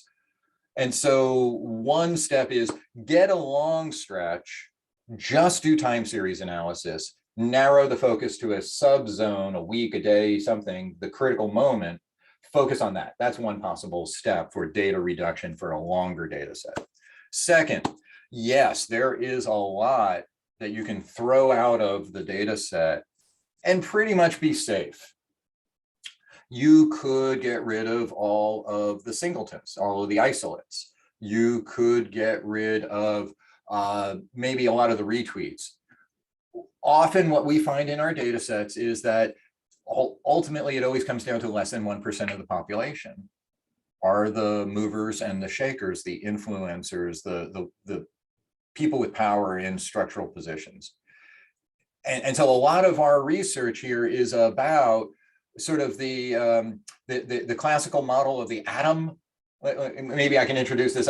So you may be aware that the atom, however small it is actually smaller than it seems because it's a tiny little dot in the middle, right? It's a very, very small nucleus, and then there's this big cloud of electrons floating around it. So the nucleus is tiny. So true for social networks. The nucleus is tiny. There's less than 1% of the population occupy the nucleus. And so really, we don't need all the electrons if we're looking for the neutrons. Does that make sense? I mean, I'm mixing physics metaphors here, but the real punchline of social network analysis is just like the classical model of the atom, it's mostly empty. There's a lot of not there. And so all of those people with a single connection to a hub, it's like an electron flying around in a circle. What we're interested in is, I think, the hub, the nucleus. And so there's just so little of it that it's relatively easy to find. So I'll wrap up with this notion. Network data is highly robust to data dropouts. So imagine we have data and it shows that there's a hub and there's all these connections to the hub. There's all these connections to this hub. And let's say we lose half of the connections. Who is the hub? Still the hub. So there's so much redundant information in a network, losing 60, 70, 80% of the network still reveals mostly the shape of the network. So they're very, very robust under conditions of noise and data dropouts. It's just, it's why social systems are robust. If the friend that you thought you would go to is not there, you have another friend. There are multiple connections. And so I hope that addresses that question. You can get away with as little as 30% of the network and still get most of the shape of the graph. Okay, thanks. Good questions. Now I see Alberto has a question. Shall we turn to Alberto's question? Yeah, thank you. I've got a couple of questions about data collection, but now with this academic Twitter, it may alleviate that. But so what is the eligibility for that? Because I'm an independent researcher, not associated with a university. And short of that, how expensive is the data collection from Twitter itself when you have to pay for it? So I was approved and I'm not at a university, so the chances are not zero that you could be approved. And if you're not, somebody else might be. So that's sort of a fallback. What about paying for it? I don't even know if it's Twitter directly. I think they want you to go to a reseller. So I think it's people like Brandwatch, Marketing Cloud, that's from Salesforce, Sprout Social, Sprinkler, maybe Wasim knows a few others. I think it can be really expensive. I remember getting a quote once for like long period of data. and it was like my life savings, the cost. So it can be quite pricey. My understanding is that Brandwatch wants something on the order of about $5,000 a month. So depending on your topic and the depth and the length and the amount of data, avoiding the commercial services does make sense. And we do have mechanisms where if you really just can't go that route, and the data isn't just historical, you're looking to collect into the future, there are other approaches. There is a way for us to collect data every day from the stream or the REST API and collect that data over time. So I think that addressed your question. Go ahead and follow up. And I think Harold has a follow-up on this too. I have a follow-up. When it comes to buying commercial data for some commercial project, I worked with platform that's called Track My Hashtag last year, and well, they provide 10,000 tweets for $100 US, and that is pretty much okay price, I would say. So if you have such a project, just reach out to them for a quote. But so the commercial suppliers lock you into a contract? There's no sort of one-time search? About that. I think Brandwatch wants a contract. I don't know about the Track My Hashtag folks. Sounds like they are a la carte. Yeah, that's you can just go like in. a thing. You can ask for a single query, and well, if the other commercial providers they may ask for like $5,000 per month to get access. So I guess that's not reasonable for just one project. And well, it depends on the size that you would like to get, but for rather small projects and well, 10,000 tweets on a certain topic for $100 US is quite a reasonable price, I think. And I'll just, I'm sorry, go ahead, Alberto. So there's background noise here. So how much was that for the $10,000? $100 for 10,000 tweets. Okay, and what's the status of the Library of Congress's collection? When will that be made available? When pigs fly. So the Library of Congress collection was a static dump of the first couple of years, like 5 years of Twitter, and no budget was provided for the provision of that data to scholars. And at the moment, I think you have to go to the Library of Congress to get to that data. And so I would assume that that is a stranded asset that has no particular practical value. I also understood that they stopped the transfer when Twitter increased the numbers of characters and all the visual stuff kind of went in there. They were like, this is too much. So I believe that they cut it off, and you know, but there's a lot of companies out there that will do the harvesting for you. And they're all, I mean, I just did one, I think I have 12, well, Mark knows, 12,000 tweets. That was about $79-80, but they're all over the place. You can do one-time purchases. Now you can go onto GitHub as well and download the code in a number of different forms, whether it's Python or you know, some of the other ones are a bit easier to use if you can get into that, if you kind of know what you're doing on that side and mine that yourself.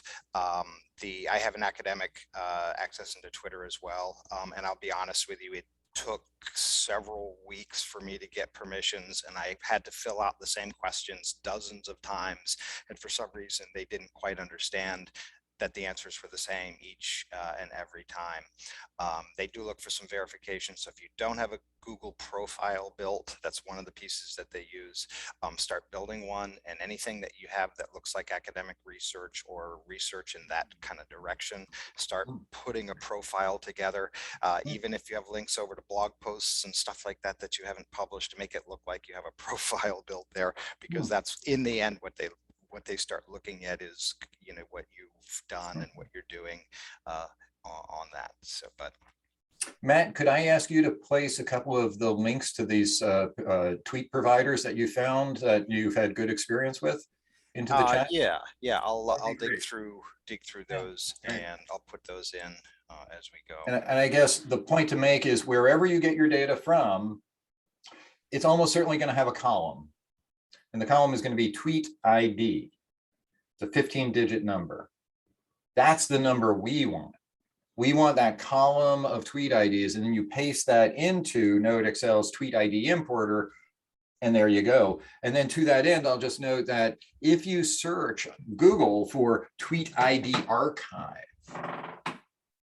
there are a number of repositories on the web where they're not archiving the tweets, they're archiving the tweet ID.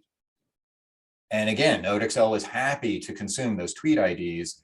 And even the public tweet ID importer is much more generous than the search importer. Because I mean, from a technical perspective, if you know the ID number, it's computationally cheap to return the tweet. If you don't know the ID number, it's computationally expensive to find the tweet ID and then deliver the tweet. And so Twitter is just more generous with, if you know the ID number of the tweet, it will give it to you no matter its age. So that's a particularly useful thing. So you can find people who have, let's say, archived all COVID-related tweets, and you'll get 5, 10, 15, 100 million tweet IDs. And then you can take samples of that and throw them into NodeXL. So that's another way to get to historical data. But the big news, I think, is that academic Twitter is now on the block, and it's possible to get to that data. So let me just follow up again with Alberto and see if we've addressed his question.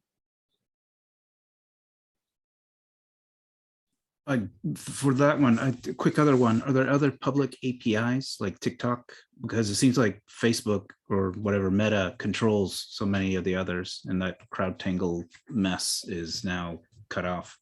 Yeah. So it's a data roach motel. Data checks in, but it never checks out. We do have a plan to explore systems like Reddit, Spotify, Medium.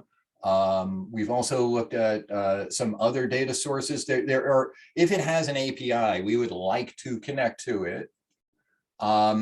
We are reluctant to build scrapers. Scraping is just a very fraught technical process. So, but we are interested in adding more API importers. And I think, as we mentioned here, we will make the highest priority being the expansion of our Twitter importers to include the academic API key. So if you have an academic API key, our Twitter importers will behave differently possibly by the end of this calendar year. It depends on a few things. So did that address your question? Well, and one thing, we also have the YouTube API, so we can draw comments and replies from any video. But just recently, there was another change in the API where they dropped a couple of columns, but still we get to the data. So yeah, making YouTube network maps on discussions on the one hand, so connecting the video producer with commenters and repliers to comments, that works very well.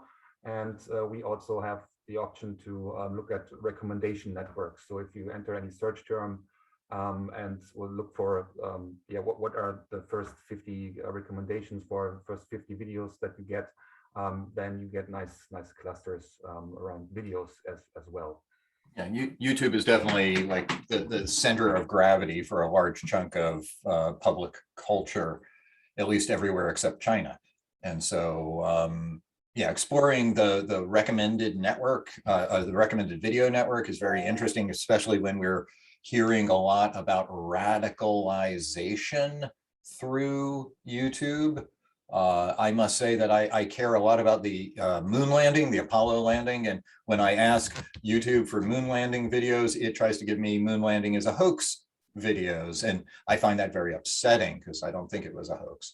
So YouTube is a very rich source of information that reflects public culture. So let's see, any other questions that we can address for our students before we move on to our next segment?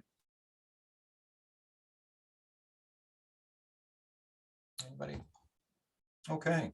Feel free, of course, to raise questions in the chat. And I think we move on to our next segment now. Yep. Perhaps we could have Alex's talk now. You prepared some slides. Alex, are you ready to roll? Yep, I can do that, folks. It's time's getting on a little bit here in the UK. Kids are off from school now, but I'll just talk you through a few ideas around NodeXL and getting that work published as well. Wasim, have I got? Oh yeah, I've got a share screen. Okay, so okay, here we go. Can you see that? Okay. Yep. Do you want me to go full screen? That's also fine. It's fine. It's fine as it is. Yeah. Okay, no worries then. So yeah, just a quick 5 minutes on just picking up on some of the issues that we've talked about so far and thinking about journal articles and basically getting NodeXL work published. So I've had the privilege of working with Mark and Wasim probably since the start of my PhD in 2014. We've been kind of wrestling with these issues as PhD students and now obviously as published academics and so forth as well. So there's a quick shot of me handing over my PhD, which is around NodeXL and ethnography around sports. Handed over my PhD to Salford City Football Club, the vehicle of my study, basically. But just before I go on, I thought it's just interesting picking up on your example before, Mark, which I thought was excellent, the idea of grouping people. And that's something that Wasim and I, leading a disruptive tech cluster at Salford, we've been trying to use NodeXL to, bring together, groups of 20 academics and figure out where the overlaps are. So we started off running NodeXL against Twitter, which you can see on the screen there. So you can see like myself there and Wasim's there in G3, Professor Andy Mia and Marianne Hardy, and we can sort of see some of the other people that we're connected to and where the overlaps are. Now we realized that was all well and good, but not all of our members were actually active on Twitter, which is a bit of a limitation. So what we really wanted to know was where the overlaps are in order to try and work with each other. So we produced that, which is kind of similar to the one you just produced, but we found that hugely useful, figuring out the diamonds being, the members of the clusters, and then the bigger circles being, the big topics that people were really interested in. So any sort of group where you're sort of bringing that together, like a research group or any sort of group where you've got sort of interests and overlaps, I think NodeXL is brilliant. I've always just thought about it in those terms, like running it against Twitter or other kind of social media data sets, which has been great. And obviously we've managed to publish against that, but just using it as a kind of a tool in that way, like with a simpler data set, I think is something people forget about sometimes with NodeXL, which is wonderful. So I mentioned I used NodeXL as part of my PhD, which is social capital and the social media communications of football club brand. But it was using social network analysis and NodeXL as part of a ethnography. And ethnography, if you've not come across it, is a branch of ethnography that uses analyzing, the behavior of individuals on the internet, basically. And it's both used for market research, like NodeXL is, and for academic research as well. Bringing to word, it's a portmanteau really of the words internet and ethnography, and obviously invented by Professor Robert Kozinets over 20 years ago now. So originally Kozinets described it as a faster, simpler, and less expensive than ethnography. So it is kind of known as a bit of a qualitative type of method, because we use things like participant observations, or what Kozinets calls now a kind of immersion journals, which is a very sort of qualitative, looking what's being said on social media, taking screenshots of things, highlighting things and analyzing it. But that can be blended with other methods like interviews, for example, like social network analysis with NodeXL, which is exactly what I did. So it's that sort of overlap of what we started calling kind of blended methods.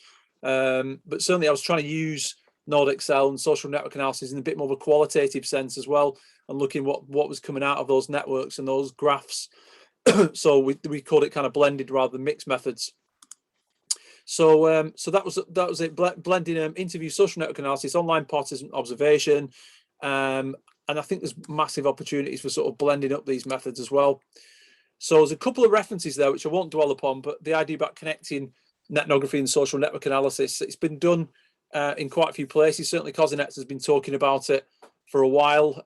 In the second edition of his book there, he's saying it helps identify the bounded social networks for ethnographers to engage with and investigate, because there's a lot of stuff out there. So NodeXL can really help look at those boundaries and the flows of conversation, exploring weak ties, identifying the influential ones in the network, e.g. social network social media influencers, and then understanding relationships within the network and framing other people for qualitative investigations. So PhD went well, managed to pull that off. There were a few, when I presented the idea of kind of netnography and SNA was questioned in a few circles, and certainly Wasim and I have experienced we went kind of blind trying to submit SNA as a single method into journals we'd never had much experience of before, and we got a lot of what is this from reviewer 2, I don't understand this is too complex, and we've had a few of that, so we've kind of learned the hard way in many ways, but it is starting to bear fruit now. Wasim and I obviously have got our PhDs done, and we've had an increasing number of things published in combining netnography and SNA, or SNA as a single method as well. It's just sort of understanding what good research questions SNA is good at answering at NodeXL, and then tying that back into literature. It's no point kind of coming up with a random research question that isn't kind of tied back into the literature, particularly the journal that you're trying to target. So I just wanted to give a quick example of the way we did this with a recent paper that Wasim and I have had published. It's to be published very soon. Understanding SMEs and entrepreneurship using netnography and social network analysis, and that was the International Journal of Technology Transfer and Communication. So this is still kind of, although these methods have been around for a long time, still feels quite new, and the combination of them, the growth of social media, etc., I think has really opens up some interesting possibilities. And certainly we've seen over the last 12 months particularly that I think it's partly people becoming more receptive to these ideas, but equally I think we're getting a little better at presenting these things, and like I said, we'd learned the hard way.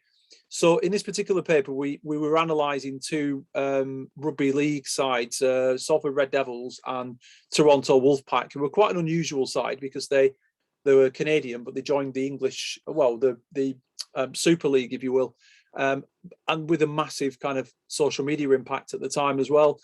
But we wanted to look at kind of entrepreneurship and the way in which small to medium-sized enterprises could use things like netnography and social network analysis to understand more about those social media communities. So by sort of mapping out the communities and looking at who the influencers were and so forth, and then presenting tables as well, because the good thing about NodeXL is it can generate these nice and clear tables. So we're looking at the top ranked influencers, the bios, the between the centrality scores, etc., in a really, comparing SME A with SME B, for example, and then looking, at the different groups. So what was going on in that snapshot of time when we compared the 2 SMEs, and actually by using SNA, we found some interesting things going on in those networks, which again, like we said earlier, kind of frame stuff for further discussion. So we're like, okay, so what was going on in there in group 1A, this player here called Kenga, something big was going on there, and it turned out actually there's, like, at the time, a massive racist incident where the owner of Toronto Wolfpack had racially abused a Swinton player, and this kind of exploded on social media. So through NodeXL we kind of isolated some of these key incidents and then started sort of analyze those a bit more qualitatively using social network analysis. So we took a number of screenshots of different things going on, the networks, produced some tables, and it was accepted. So and we've got another kind of 3 projects in the pipeline as well using SNA as a single method. And I think we're just building up our confidence now and figuring out, what the journals will accept basically, and how to frame the research questions and how to tie those back into the story of that journal, if you will. So yeah, onwards and upwards. So that was it from me. I mean, if anyone's interested to have a look at any of those papers or find out more or contact me, then by all means, I'm just on alexfenton.co.uk. I'll be happy to answer any questions now, or please do, feel free to connect with me on LinkedIn, Twitter, or any other networks that you can find me on, just through a Google. All right. Is that okay, Wasim? Yes, perfect. Thanks very much, Alex. Really interesting and nice to see our study again. I remember those network graphs and charts we made. Any questions for Alex? You can put them in the chat. it's probably fair to say as well, Wasim. I mean, with that paper and another one we had accepted recently in a really good journal, it took us a couple of attempts. In fact, I think the recent one in IAMK, I think was something we started about 5 years ago, and it's just recently been published. So I suppose the lesson there is don't give up. You know, we I think we had about 3 knockbacks on that paper and gave it up, and then just something came out of the woodwork, didn't it? And and it got published within a week. So you just never know, really. I think it can be, the whole publishing process can be quite disheartening at times and a bit crushing. But I think just, you know, even if you've spent years doing something, eventually it will find a home, you know. Just keep taking on the feedback and improving it, and keep going with it. Occasionally you go, okay, we've got this wrong. Let's just start again, you know. But more often than not, there's always a place for that journal. It just depends really on what people's ambition is, you know, what quality of journal they're trying to get these things in, you know. So Marcus was saying, oh, what do I think of the concept digital tribe? That's very topical, because Wasim and I are working on a paper at the moment around social network analysis and tribes, mapping fashion sustainability tribes over time. So we've been looking at that quite a lot, actually. Certainly in ethnography terms, ethnography and anthropology in particular, tribes obviously fundamental, you know, going back to the 20s when Margaret Mead was, you know, and Chagnon and so forth was studying actual tribes. I think that term is still relevant. And if you look at authors like Bernard Kova and so forth, and Shankar, and they're still writing about tribes in sort of marketing terms and thinking about those collectives. So we had an opportunity to write a special issue in a really good journal called Marketing Theory around tribes and COVID-19 and so forth as well. So we said, this is a perfect job for NodeXL here, because the deadline's quite tight. We know NodeXL's great at sort of mapping out how tribes look, but digital tribes, I think, are really fluid. You know, they're not like, you know, the tribes of old, like, you know, the Yanomamo in, you know, the South American jungles. They are quite fluid and they're ever changing. But with NodeXL, you can start to map that out and look for patterns and look for between the centrality scores and try to describe the concept of tribes. But what we're looking at the moment is thinking about the digital transformation of tribes from kind of non-digital to, you know, the early days of the internet when people went online onto news groups and, you know, internet relay chat and so forth. And where we are now, which is a kind of, you know, on the cusp of the metaverse, if you will. And there's been quite a good studies about tribes in the metaverse through things like Second Life. But it's a big difference right now than it was 20 years ago, because so many people are online, so many people have got smartphones, etc. And, you know, when we reconvene in this meeting in another 5 years, when we've migrated from kind of 2D to 3D social media, then digital tribes might look different again. So I think there's still a lot of leverage and mileage in writing about digital tribes and using NodeXL to study tribes as well. Thanks, Doctor. No problem at all. Thanks, okay, folks. Thanks so much, Alex. Thanks for your time. It's really insightful. No problem at all. I'll just put my details in the chat, and I'm gonna have to shoot off, I'm afraid, because it's time's getting on here in the UK. But please do keep in touch, folks, and hopefully see you again at another of these meetings or somewhere else. No worries. Thanks again, Alex. Great. Okay, guys, take care. Very appreciated. All right. Well done, Alex. Okay. Let's see if there are some questions, and then I think we are about to move into a break time. And when we come back, we have a number of different presentations still lined up. But we do have a question from Mode, and perhaps we can address that before we go to break. Okay, hello. Thank you, Mark. Okay, first of all, congratulations of the paper, of the research by, just now, Dr. Alex Fenton.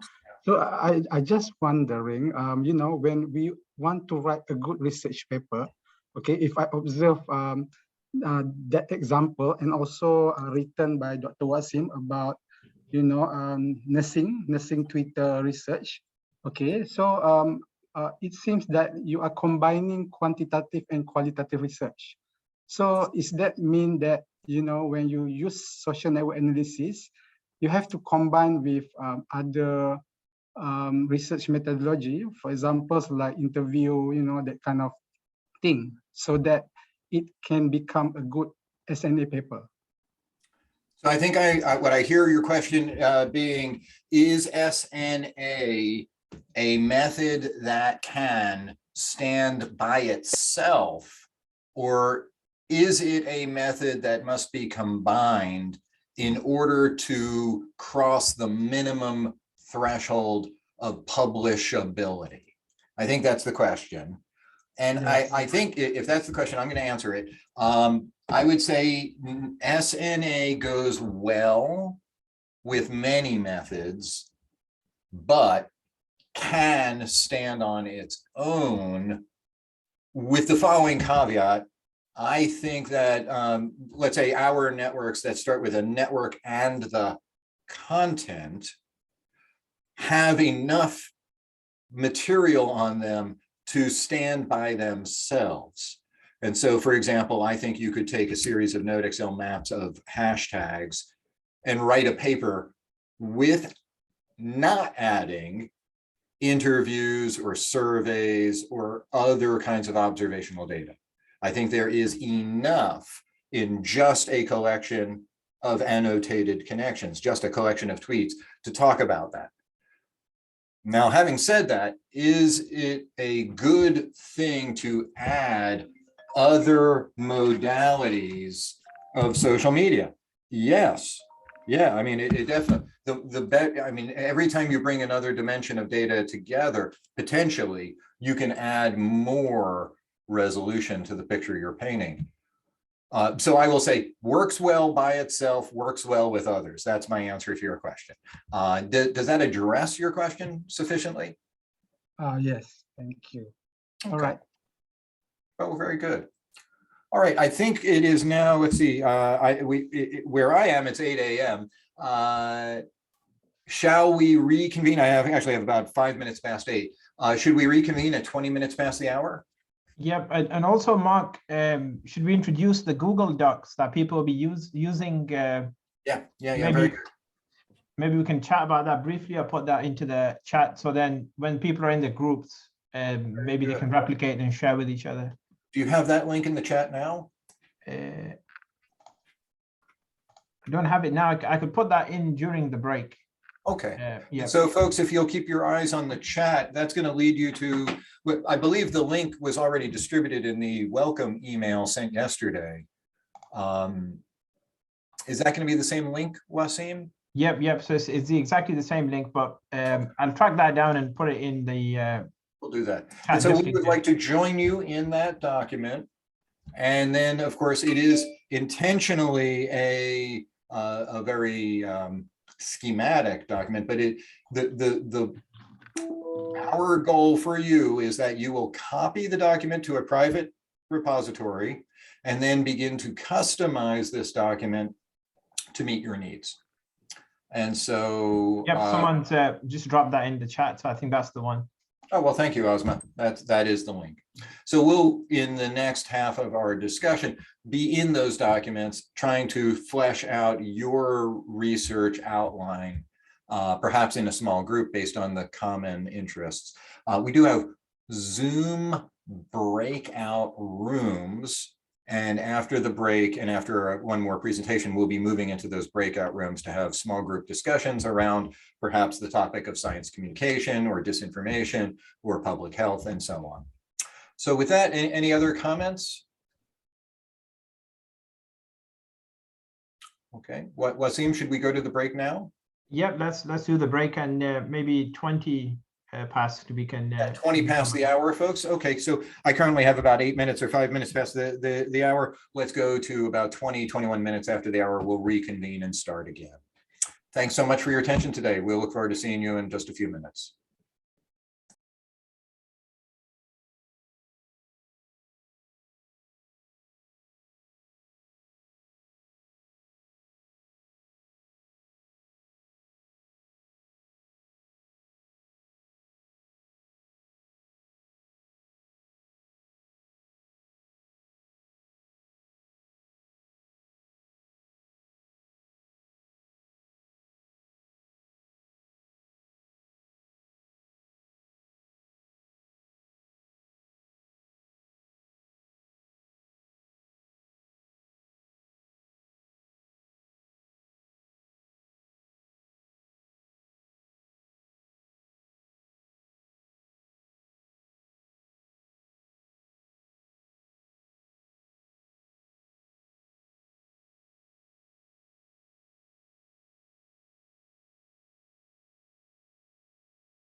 Okay, so guess we're going to start back up, and we have a presentation from one of our users and a scholar in Australia, Melissa Eaton, who is a student of nutrition, studies dietary practices. And before we jump into that, I guess I'd like to just spend a minute or two talking about what the broad questions that can be answered are likely to be based on this data. So Wasim, can I have about 3 minutes and then I'll jump, then we'll pass back to the Melissa talk. Is that okay? Yep. Yeah, that should be fine. No problem. Okay. Yeah, and to the question for Myung in the chat is, will we also include the transcript of the chat? Yes, we will. We'll be sending that. You'll be getting a Google Drive link that'll have a lot of these materials in there. So I will just jump in here and say,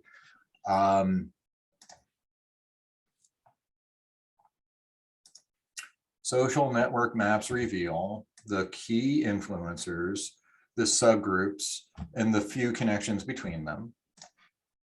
And that you get to ask questions when you have a network map that you could not ask before. And these are those questions broadly. What does your network look like? What does some other topic network look like? What's the difference between these things? And in what way could you intervene in a graph in order to change its shape in a useful way? And so we want you to ask the question, what does my hashtag look like? And who are the mayors of your hashtag, the leaders of your hashtag? And one of the things that we find in this data is that it comes in a limited number of shapes. This is the result from our report at Pew Internet, the Mapping Twitter Topic Networks report. And it basically says that when you look at your graph, you might find one or some combination of more than one of these patterns in your data. And so this is another analytic outcome. We get to say things about the overall shape of the crowd, as well as the leaders within that crowd, the divisions within that crowd, because it's not a monolith, it's not a single group, it's multiple subgroups. And that this is a kind of geography of the social landscape for any given topic. And what we can then see is that these topics evolve over time, perhaps from an initial state of creating an audience to one that eventually becomes a community. And so some of these shapes are better than others, and it may be the case that you would like to migrate from one shape to another shape. If you are essentially the steward of some discussion, you might want to shape and guide it. So what we're seeing is that, and we're going to see very shortly in the study from Melissa, is that there's a good deal of interest in being able to talk about how people talk about a topic. The phrase I often hear is, what do we talk about when we talk about X?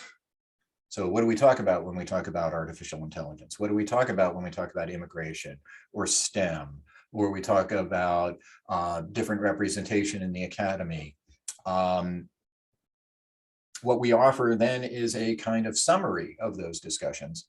And I think what I'll do is I'll just give a few words of introduction to Melissa Eaton's work and illustrate why it's salient in our context here. There is an enormous desire to talk about disinformation and misinformation, because it's the kind of thing that's happening a lot in social media. And in particular, Melissa's interest was in fad diets, keto, paleo, South Beach, low carb, gluten-free. These are all different kinds of kind of cultural movements that encourage people to change what they eat, how they eat. And as a dietitian, Melissa knows that almost all of those fad diets are actually really poor quality information. You should not only eat one type of food. Melissa tells me that if you could boil down all of nutrition into one statement, it would be eat a lot of different things. That's, you know, if you want to be healthy, eat a lot of different things. And a lot of these diets say only eat one kind of thing. And so by their definition, they're really not good advice. And so Melissa wrote a paper, and she also had some problems with that paper. because she called these diets fad diets, and she declared that they were the source of a lot of disinformation. And the reviewers said, how do you know that they're fads, and what makes a fad a bad thing, and how do you know it's disinformation? And so this is a legitimate critique and a challenging one, because we would like to say some information is of high quality and low quality, and that becomes a problem because people dispute this. I guess reviewer number 2 practiced keto and was really offended. And so we want to shift that language a bit. We want to discuss not necessarily fake or fad, but perhaps public discourse about diet. And the observation that Melissa was able to make that did stand scrutiny is, let's look at the credentials of the most influential voices in each of these diets and ask the question, how many of them have an academic or professional nutrition related credential? And the answer was none. So that's the kind of thing that is defensible. The people who are the thought leaders on a particular topic are not professionals. And by comparison, if you look at other topics, let's say, for example, we saw references to papers about doctors talking to doctors on Twitter who are radiation oncologists, rad-onc. How many of the people who are the leaders of radiation oncology are oncologists? A lot of them. And so this is one possible way that we can make statements about the quality of information by making statements about more objective statements about this information. Who are the speakers for these topics? Because we cannot really simply assert, well, this is low quality information, because there are people who simply dispute that and say, no, it isn't. And so I think with that, maybe we should migrate into Melissa's talk. But that I think offers a little bit of context. So I'm going to switch over to Wasim, and Melissa is in Australia, and if I had to get up really early, well, it turns out she got to get up much earlier. So we're going to use a recording of Melissa's talk. So with that, let's go to virtual Melissa, and I'll thank her if she's listening for allowing us to use this video. Thanks, Mark. I'm just going to ask you first if you can hear it okay. PhD student from the University of Wollongong, researching nutrition and mental health with a focus A on bit louder, please. However, I'll be sharing my master's research where I explored online social networks, fad diets. That's good for me. So social media, consisting of the online networking sites like Twitter and Facebook, have changed the way in which health messages are communicated, bringing a new set of challenges and ethical considerations. Credible nutrition messages do exist online. However, misinformation is shared regularly, including potentially outrageous, dangerous, and pseudoscientific nutrition recommendations. Social media does provide the ideal platform for misinformation to spread, with fad diets being a common form of dietary misinformation that we see online. Concern really arises when restrictive diets are promoted to the general population as a one-size-fits-all approach, and as a consequence, they have been linked to potentially negative physiological and psychological health outcomes, including eating disorders and depression and anxiety. In 2016, 3.5 billion people were regular internet users, with more than 2/3 using social media.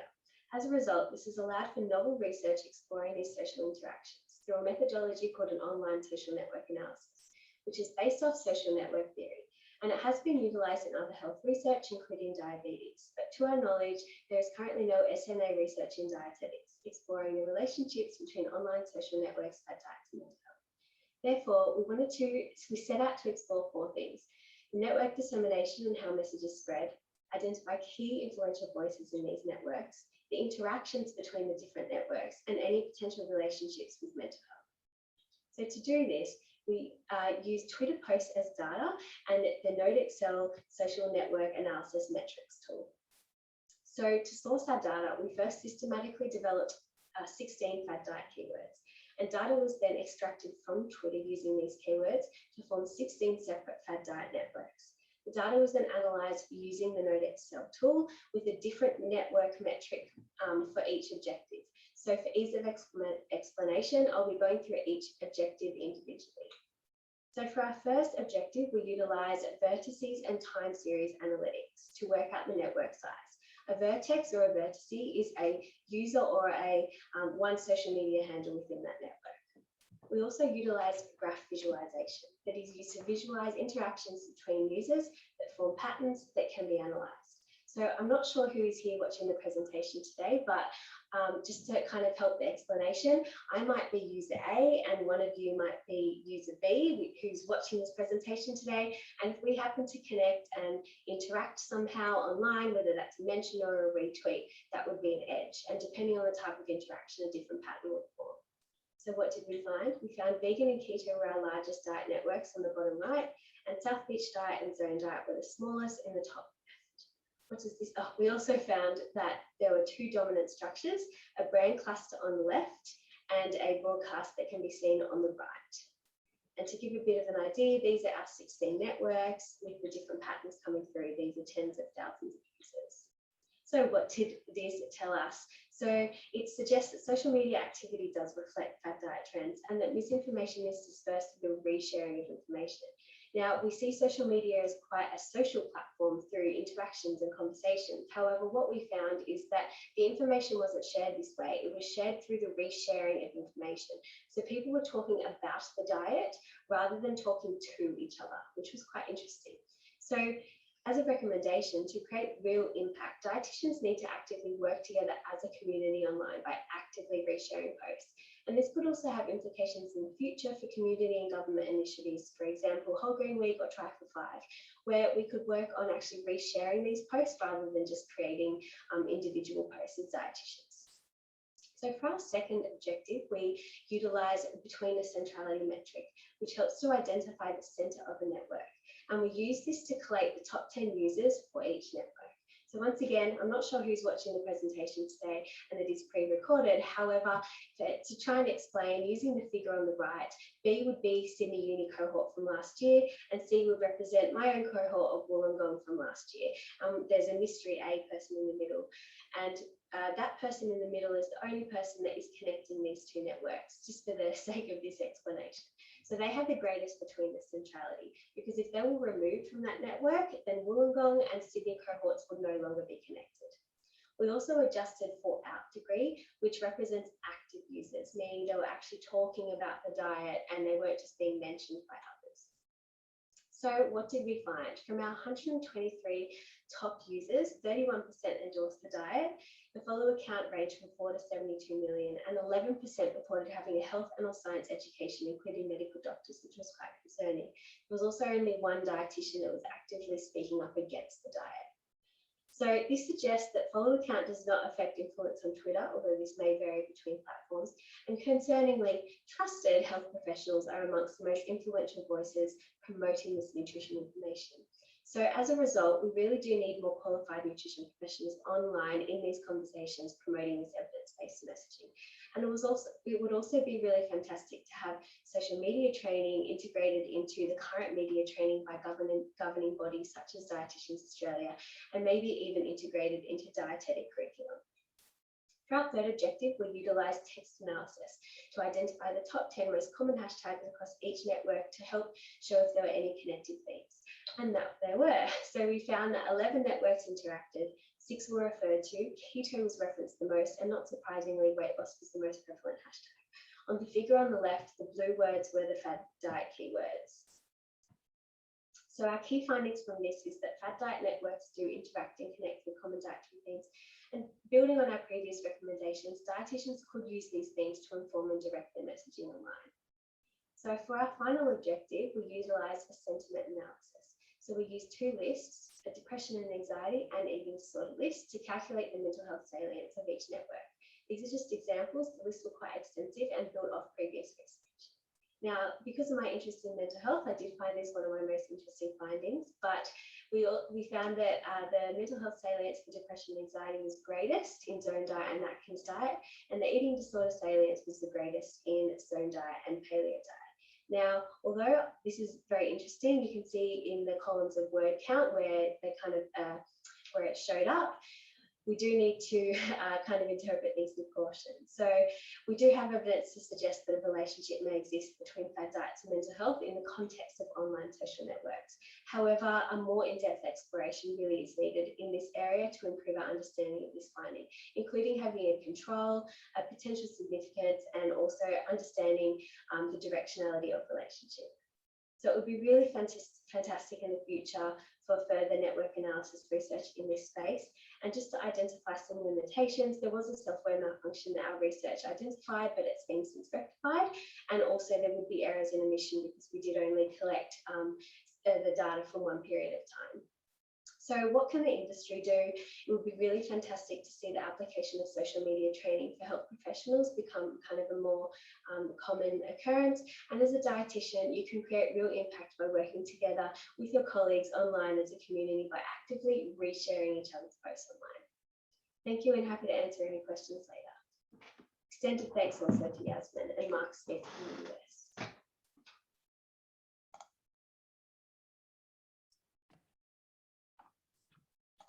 Right. And a thank you to Melissa for allowing us to use that video today. I hope that that offers a good example of some of the challenges and the opportunities for doing this kind of research, that how we frame what we're making, what kind of evidence we have, and what we're claiming about this information does matter. And it is, I think one takeaway is do not merely say, I'm going to tell you all what part of this material is just the not true stuff. The truth and falsity of information is, of course, a problematic and, shall we say, fraught. There's a lot of conflict over those things. And I think what we can do is stand on firmer footing, in the sense that for example, measuring the credentials of the most influential people is a more objective thing than to say whether or not their information is valid or invalid. So with that, I think, Wasim, what's our next step here? Oh. Sorry, I was on mute. So set up some possible breakout rooms that we could go into. Right. So I think our aspiration now is to have us group into smaller work groups. And then what I'm going to propose is that the link that you have in the chat for the Google Doc, what I propose you do is copy it. And then in discussion in your breakout room, perhaps whoever copies it could then add the other people. You could share each other's email addresses. What we're trying to achieve is 3 or 4 paper writing groups, roughly organized by a theme. I think we have public health, science communication. I can just show you, this is what the breakout groups will look like. Okay, we've got your Skype, there you go. Sorry, yeah, so these are the rooms. So some groups will go more than others, and some topics were not exactly matching. So you can have a chat and see if there's any commonalities in that general theme, and see how it goes. So perhaps, Wasim, could you put into the chat each breakout group and the students you think would go into it, and then of course students can decide that they don't want to be in that breakout group and join a different one if they so choose. Yep. So the only thing is, I think I can't put images in, and this is image based. So I'm not sure how to convert that into text. I'm a little All confused. we're seeing is your Google Doc. We're not seeing any image that shows breakout rooms. Okay, I think I know what's going on. Sorry. Oh, there it is. So what's happening is Zoom is automatically hiding it. So I've just taken a screenshot. That's right. Zoom won't let you see itself. Yeah. Right, there we go. Okay, so yeah, that was it. There you go. So these are some breakout rooms. How do we access breakout rooms? How does that work? So you'll just be assigned to them automatically, and then I can move people and dip in and out of them. And so I think what we will, I guess when we're all looking at this, is there anybody who has been put into a breakout room that they would like to not be in that room, they want to be in a different one?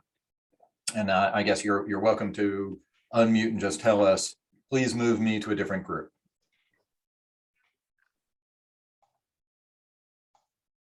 No, we'll give you all a second. Any protests? Can I go ahead? Can I be moved to this is Rana to perhaps networks or digital scholarship? Actually, networks is good. Thank you. Can I move to public health and influencers? Okay, very good. So who was that? That was me to go to public health and influencers, and Rana to go to networks. And so I think these changes are going to be made, but we'll not see them live because, of course, Zoom can't see Zoom. Hiroki, did you have a suggestion for reassigning yourself? Can I move to influences like public health? Very good. Very good. Thank you. Sure, sure. I remember there are several of us are interested in social movements. Very good. So yeah, there is not a group of social movements. oh, Create that, but if not, it's fine. okay. So let's see. Could we have a social movements group? I think, Mark, Zoom has a character limit, but there was, let me check. Social movements was the group with Rui and Rana. Yeah, and what about disinformation as well? That's a good topic as well. Maybe we could rename one of the groups social movements and another one for disinformation. So could we see the list of groups again for a moment?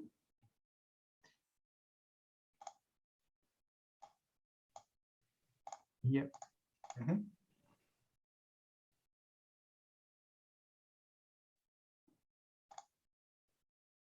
This is Alberto. I'm fine with the diversity SciComm group being social movements because often social justice is a part of the social movements.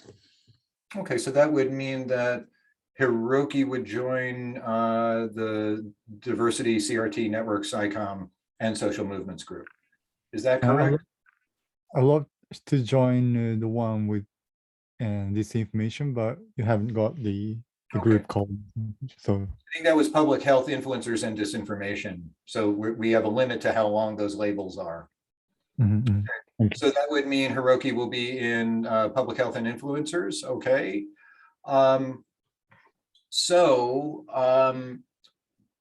I think our next step will be that we're going to move into our groups. And then I'm going to ask that somebody in each group will duplicate the Google Doc. So you have the link to the Google Doc. So someone in your group will duplicate it, and then the role of that group, the document leader, is to invite the other people in your group into the document. Harold and Wasim and I will be joining each of the groups and essentially trying to facilitate a discussion and the beginning of an outline for that topic, that paper topic. Does that all make sense to everybody? So again, we'll probably be soon sending you to a group. We hope we've got the right assignment. If you land in a group you don't like, please use the chat to tell us and we will reassign you. And in that group, we hope one of you will click the Google Doc link and share it, and then invite the other people in your group into that document.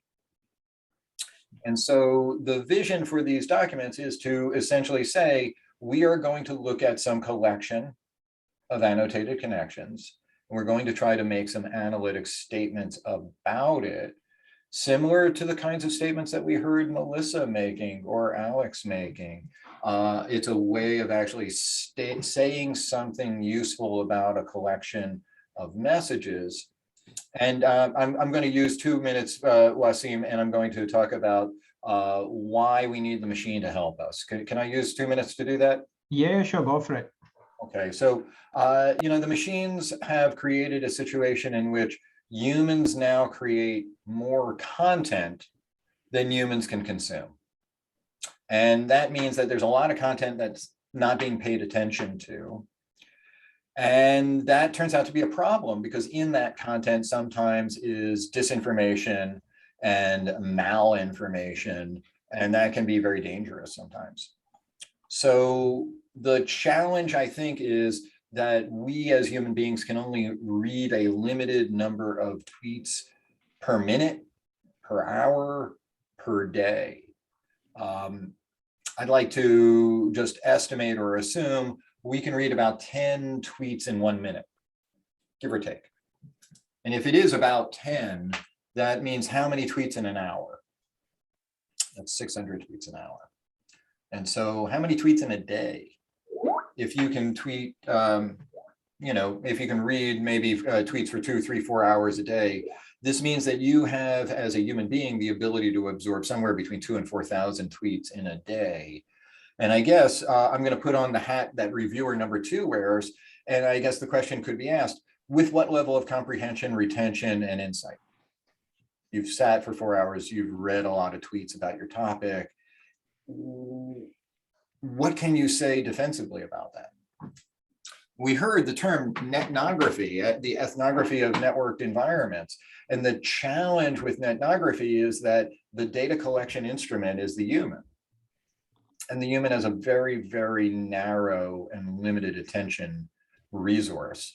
And so even if you sat down and read 3,000 or 4,000 tweets in a day, what happens if your topic was 15,000 tweets in a day? And what if you were paying attention to 5 or 10 topics and you've just inherited somewhere on the order of 100,000 to 200,000 tweets in a day, and you're just a human being? What will you do? My sense is that the machines have gotten us into this problem, and it's therefore their fault, and they'll have to get us out of the problem. And we need a tool that essentially pre-digests all of this content so that we human beings can use our precious, scarce, and limited attention resources on just the objects that are most worthy of our attention. And that'll turn out to be less than 1% of all the content, because less than 1% of all the users are the people who can make that content visible to others. So I like to say that social media made us a promise. And the challenge we have is that humans heard 2 promises, not just one. Promise number 1 is true and was fulfilled. Promise number 1 is all may speak. That's true, all may speak. But what did humans hear? They heard all may be heard. That's not true. So 93% of all tweets have how many replies? 0, right? None. And of the remaining 7% of tweets, how many tweets did they get in reply? Well, 3.5% of them got 1. And of the remaining 3.5%, 1.75% got 2. And so if you got a tweet that had 100 replies, you're in the less than 1%, often 1/10 of 1% of the tweet population that got attention. So it is true, all may speak, but not all may be heard.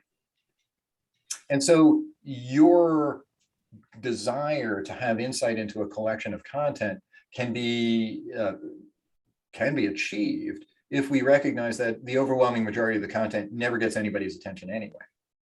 And so when reviewer number 2 says, you only read 1,000 tweets, how do we know that those were the important tweets? We get to say, we looked at all of the tweets or some very large collection of content, and we have motivated, quantifiable, empirical, and objective reasons for narrowing in on these limited pieces of content.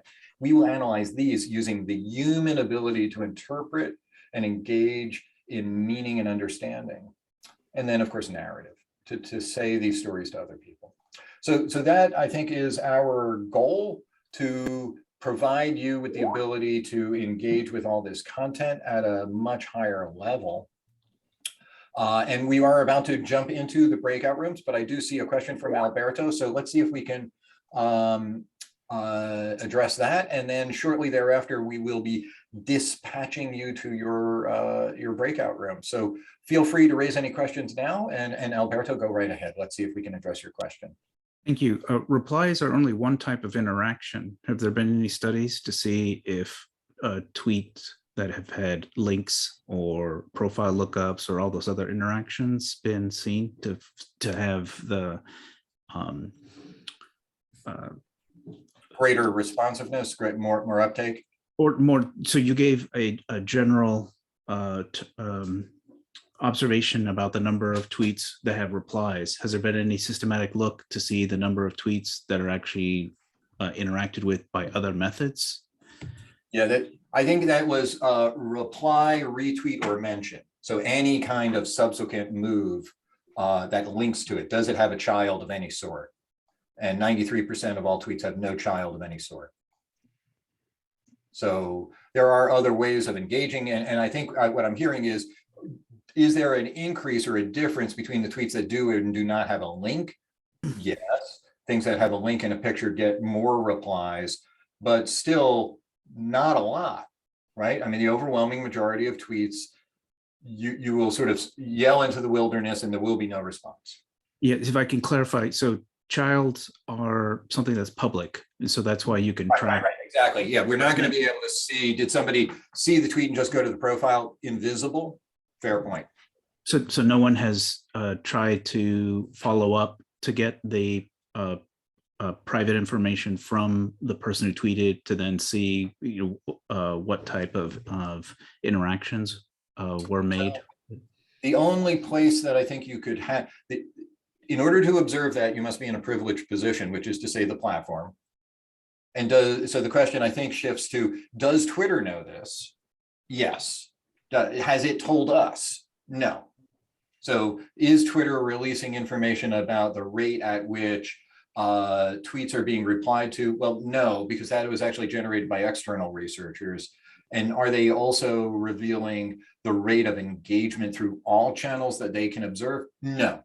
No, they're not. And if anything, they're beginning to remove pieces of information. So, I mean, over at YouTube, they're removing the unlike count. Instagram removed the unlike count. So a lot of metadata is actually being removed.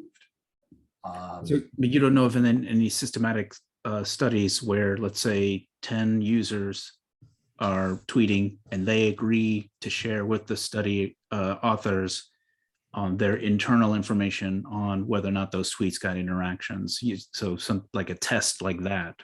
You could, but if part of the interaction is someone simply looked at your profile, I don't know when you look at my profile. Right, but in this test, if it's been done, that's what I'm asking, since you know the literature better. I don't think it has. I'm not aware of anything of the sort. Yeah, so I think you put your finger on an interesting approach. If the platforms won't tell you things, can a collection of users aggregate what they can see on the platform?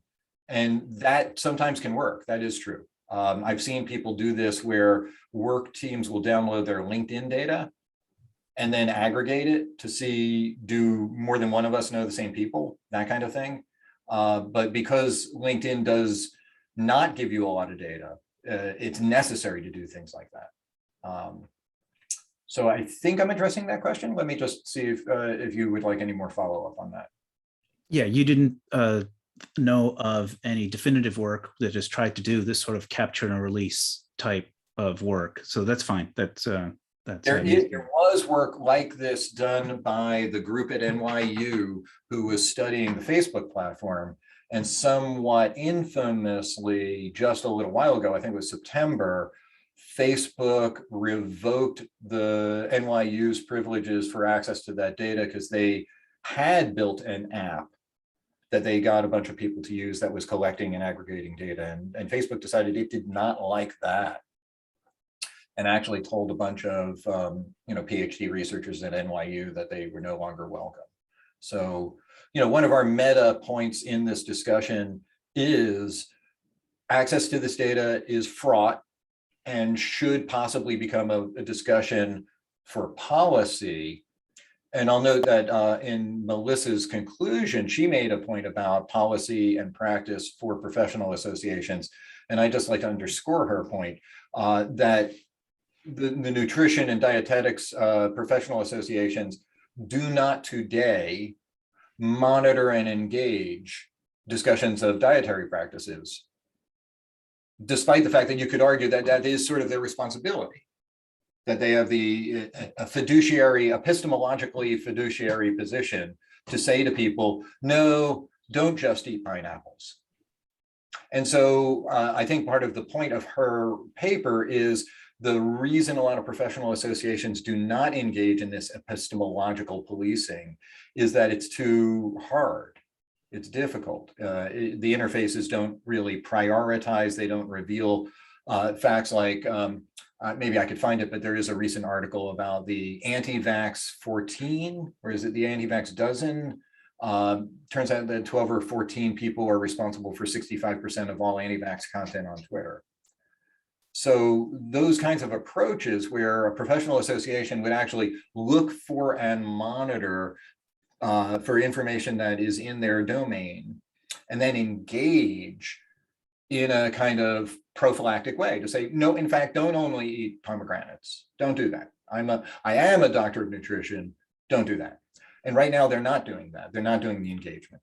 And so perhaps every professional association on earth has to expand its mandate to be, we not only do physics, we also try to stop people from saying the wrong thing about physics. No, teleportation doesn't really work. No, telepathy hasn't been proven. These kinds of things may need to be managed. And so I think that's one of the takeaways, that using the tools might allow otherwise busy, people with a lot on their plate to engage in this other behavior because it's increasingly necessary. So maybe that addressed some of your question. I'll take that as a yes. Okay. If there are no other questions, Wasim, is this our moment to jump into the breakout rooms? Yep. So we can jump in, and possibly the first activity could be to think about what research questions that people might be interested in related to those subtopics, and kind of sub-research question objectives. And then I think the graph gallery might already have some data on disinformation, public health, social movements, science communication, kind of digital scholarship in there as well. And someone asked a question about whether you need ethical approval. It tends to vary by institution. So if your department requires it before you do any data analysis and work, you might just want to stick to the research questions and mapping at this stage, and then get the ethical approval at a later date. But I'll open up those rooms. Okay, and I was just in conversation with a social media researcher at the University of Washington, and this is public record data. And her point was her IRB does not even want to be told. This is public record data. Now, I would like to add just one more caveat to that, and that is when you go into publication and you list people's usernames, if they are not already a prominent user, let's say over 10,000 followers, if they're not already, let's say, a public figure like an elected official, you might want to ask that person if you can use their name, because it just might be a nice thing to do. Now, under what circumstances would you not want to do that? What if your point is to critique them as not good actors? That gets to be a gray area. And so if you are trying to list the people who are spreading anti-vax propaganda, you may not want to ask them, because when you tell them, I'm going to list you as an anti-vaxxer, they might say no. And yet that might be the point of your research, to reveal that there are first very few of them and that these are the specific people. So this becomes, an ethical discussion. First, do no harm, right? Is there a argument that says that the people that you're going to be naming are not going to be harmed, Or if there is some harm, then that harm is not really your responsibility. That if you say, I see wrongdoing, and then the wrongdoer has harm, well, that's not your problem. That there was wrongdoing to be revealed. So I hope that addresses it. It will vary from department to department or even jurisdiction to jurisdiction. But in general, I would say first do no harm. And I guess another caveat is our tool does not circumvent. What do I mean by that? All of the ways that you can get data out of NodeXL are all the way that the public APIs for those platforms say you're allowed to get data. We in zero ways overcome or defeat some limitation on the access to public data. We just don't do it. People have asked us to scrape or to use some loopholes to get to data, and it just seems like a bad idea from an ethical perspective. And so in general, I think to Ozma's point, you could get private data and put it into NodeXL. You're welcome to. And then you could publish that, and perhaps in violation of ethics. But NodeXL didn't facilitate that. And for those people who have criticized NodeXL, I guess my question is, what part of the responsibility does Excel have? Right? I mean, is Excel responsible as well? And if Excel doesn't have responsibility, why does NodeXL? So these are murky areas. I would say try not to do harm and try to get informed consent from non-public participants who you're going to name, with the caveat, a carve out that says, in some cases, you don't want their permission because you are actually trying to name them in a kind of journalistic fashion. You're trying to name them for a reason. So I think that answers that question. Are there any others before we go into the breakout rooms? I guess your question was, well, what are the research questions? And I think what we're going to be looking for, and maybe we'll say this in each of the breakouts, but maybe we'll say it here. We're going to take a snapshot of a topic. Typically, you're going to want to have more than one topic, because then you have an internal comparison. In any one of these pictures of a topic, we're going to see leaders and segmentation. When a topic is controversial, the segmentation is often polarized segmentation. Some people don't want you to wear a mask. Some people don't want you to take a vaccine. Some people don't want you to believe that there's COVID, or they want you to believe that if there is COVID, you get it from the 5G network. I'm confused. I get it. But there are disputes over reality. And so being able to see the stakeholders and the leading voices is a way to answer the question, what do we talk about when we talk about some topic?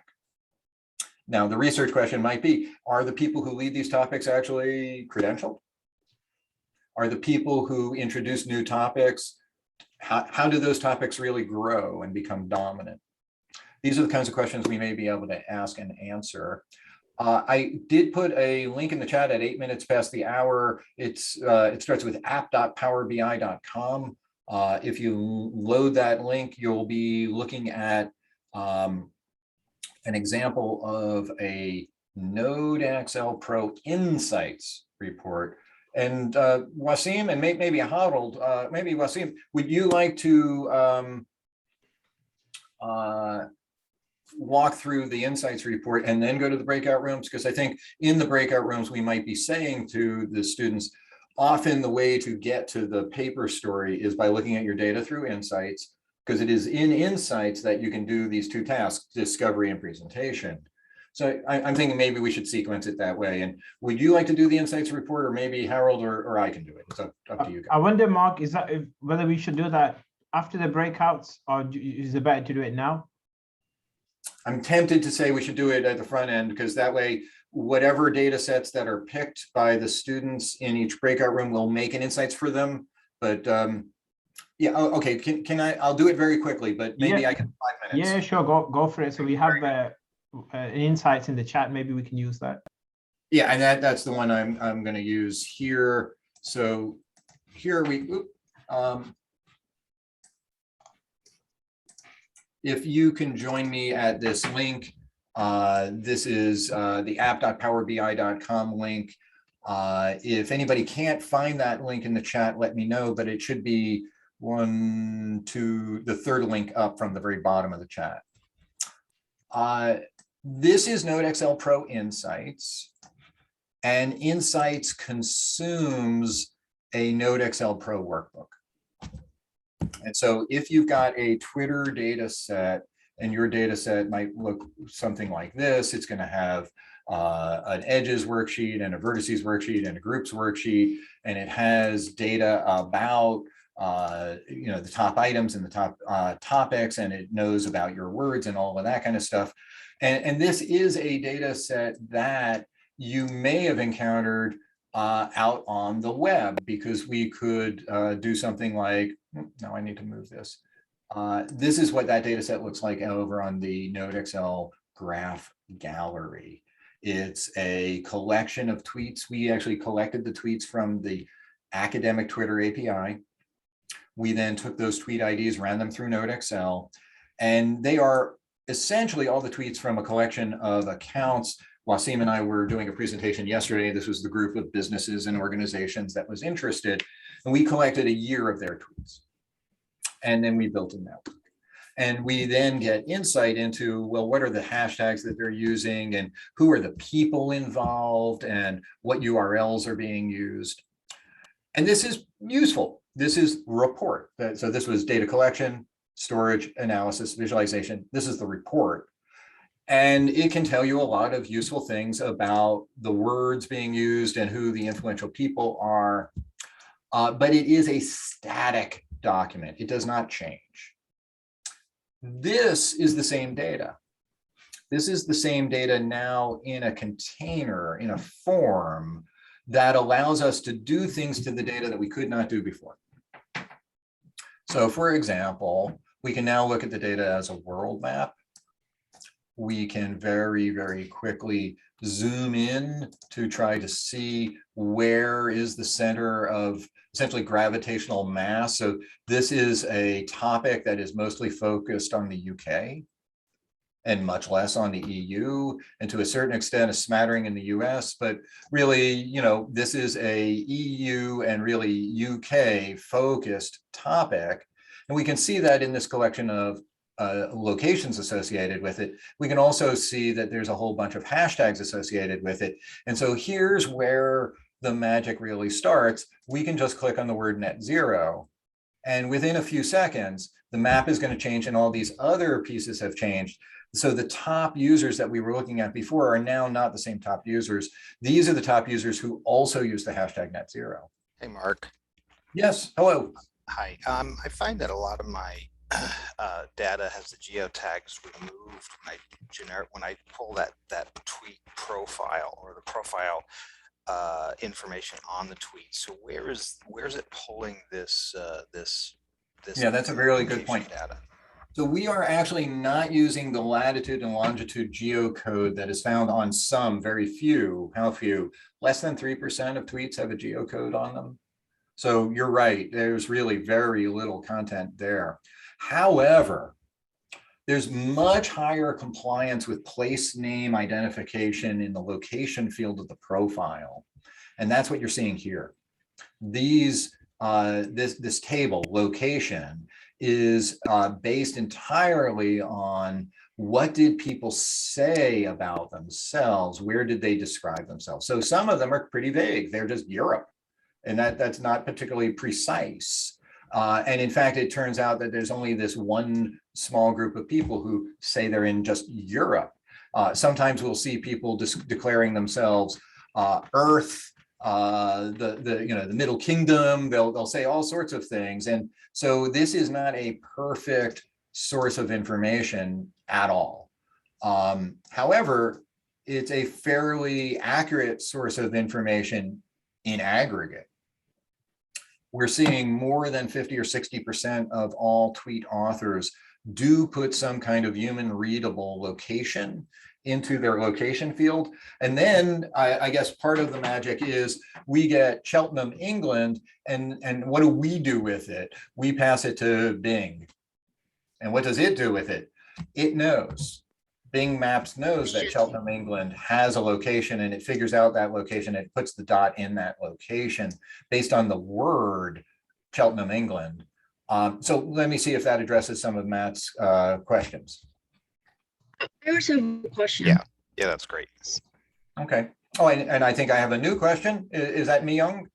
Yeah, so how can you, insights can differentiate their talking about the location or their interest, even though they're not in their location? You know what I mean? You know what I mean? I'm in a Charlottesville, but I can talk about Seoul, right? So then how they code? Am I in Seoul? Am I in Charlottesville? Like, you know what I mean?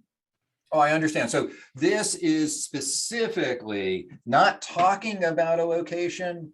It is, so there are two filters going on. Step one, we got all the tweets from either a query or a collection of people. In this case, it was a collection of people. Step two, the people in that tweet stream, some large fraction of them have a location name associated in their profile. We use that location name to put the people on put a dot on the map.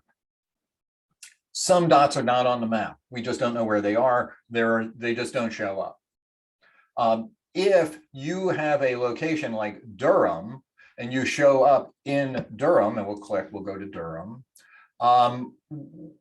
That does not mean, because there's a Durham, North Carolina. There's also a Durham in England, but I think this is the Durham. It decided that was Durham, North Carolina. And so it's not entirely clear that they're actually in North Carolina. This might be an example of an error from Bing Maps. But what we're doing is taking the name of the place as the way to get to the location. And while there is error, there's also an overwhelming abundance of relatively accurate stuff. And so Sunderland, England gets put in the right place. The people who said they were from Durham got moved from the UK into North Carolina, because Bing, of course, is headquartered in the United States, and it assumes if you say Durham, you must mean the United States.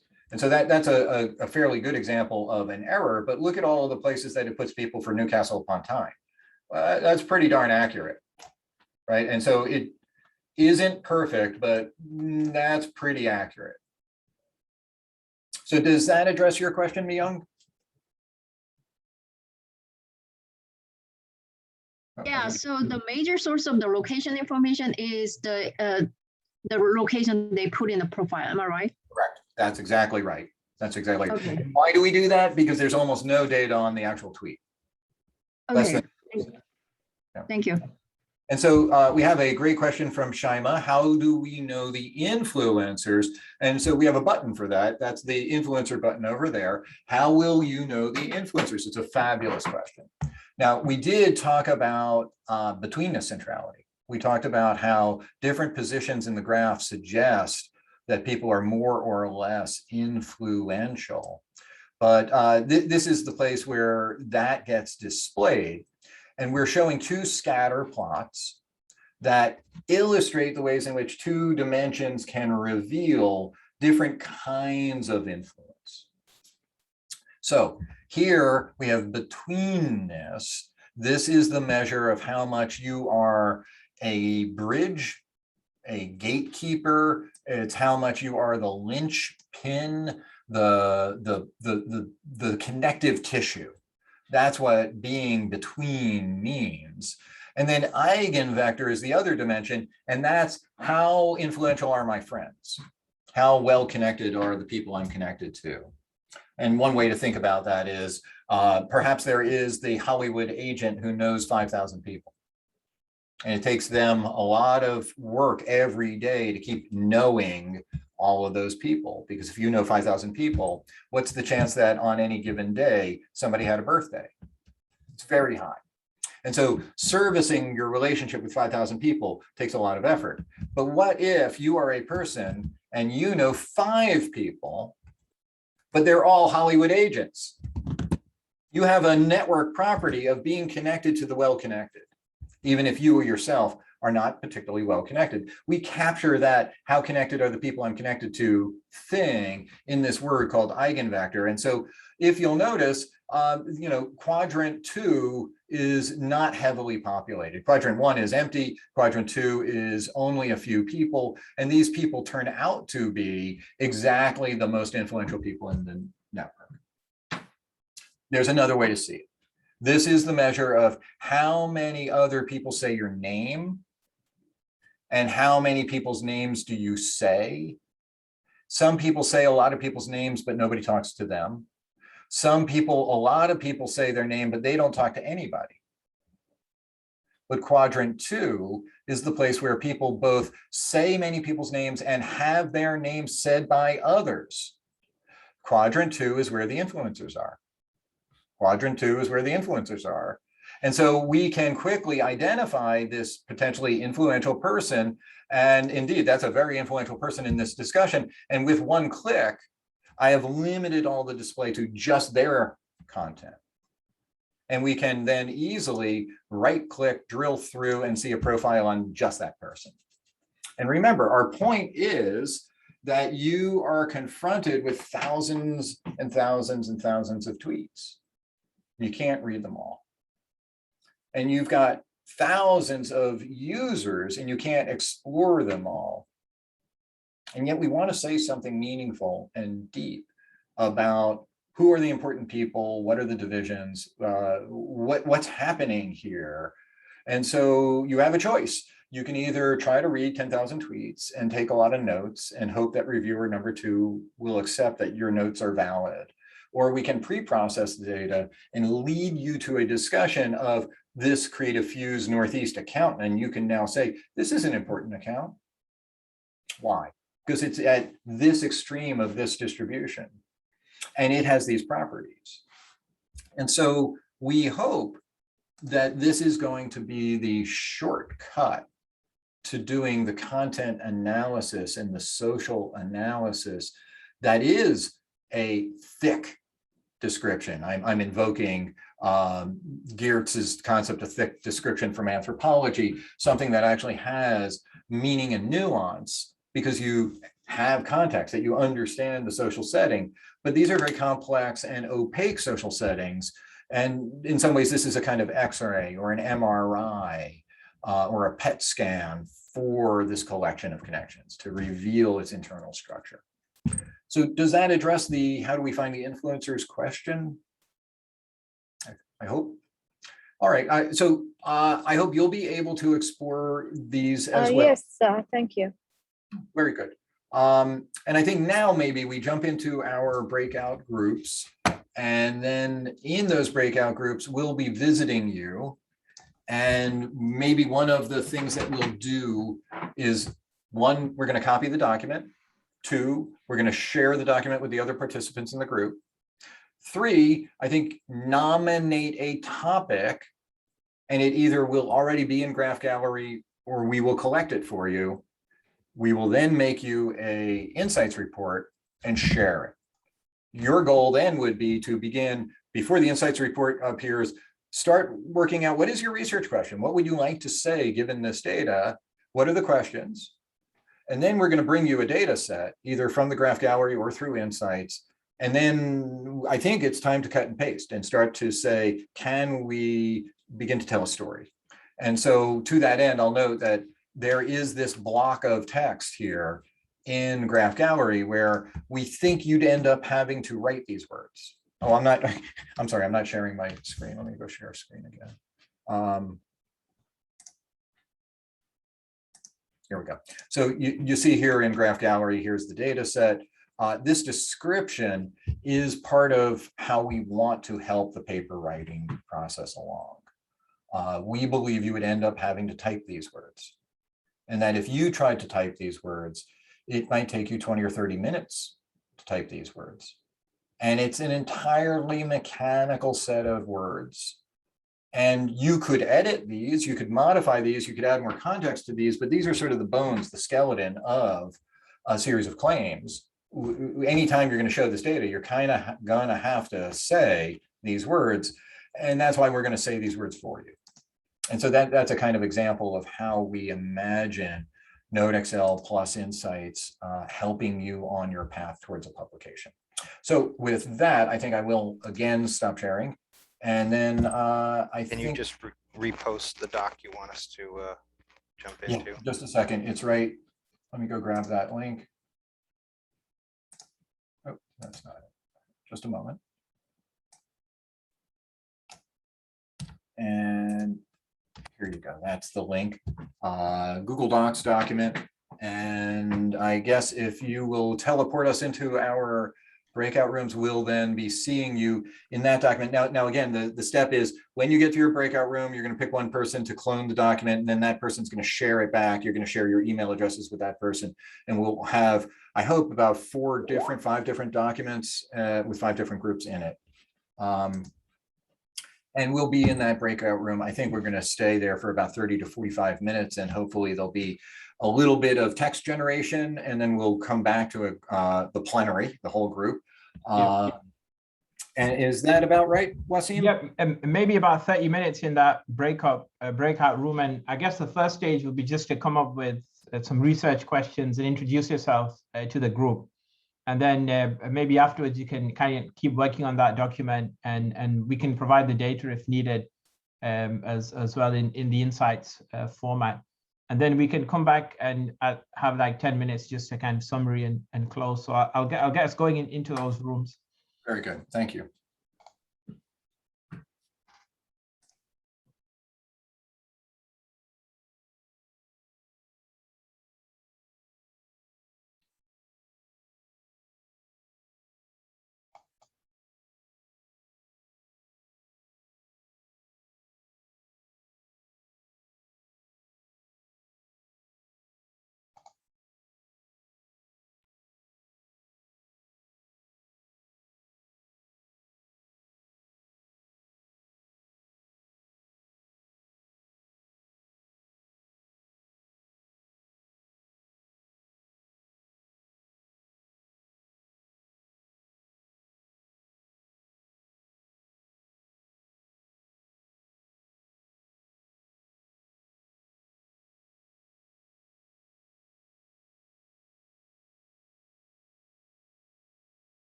Hi, Wasim.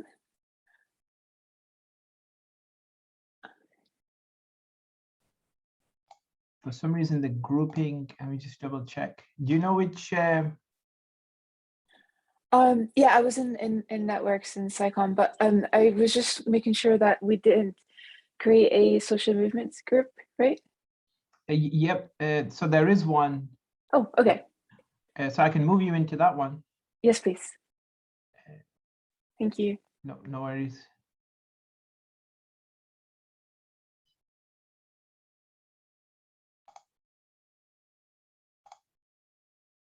Yep. So you should get a notification. Got it. Thank you.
think you're on the mute, Mark.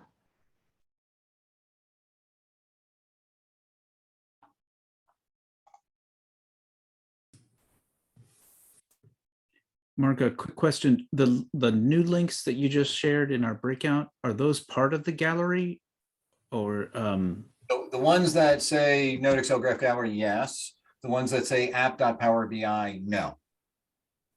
Okay.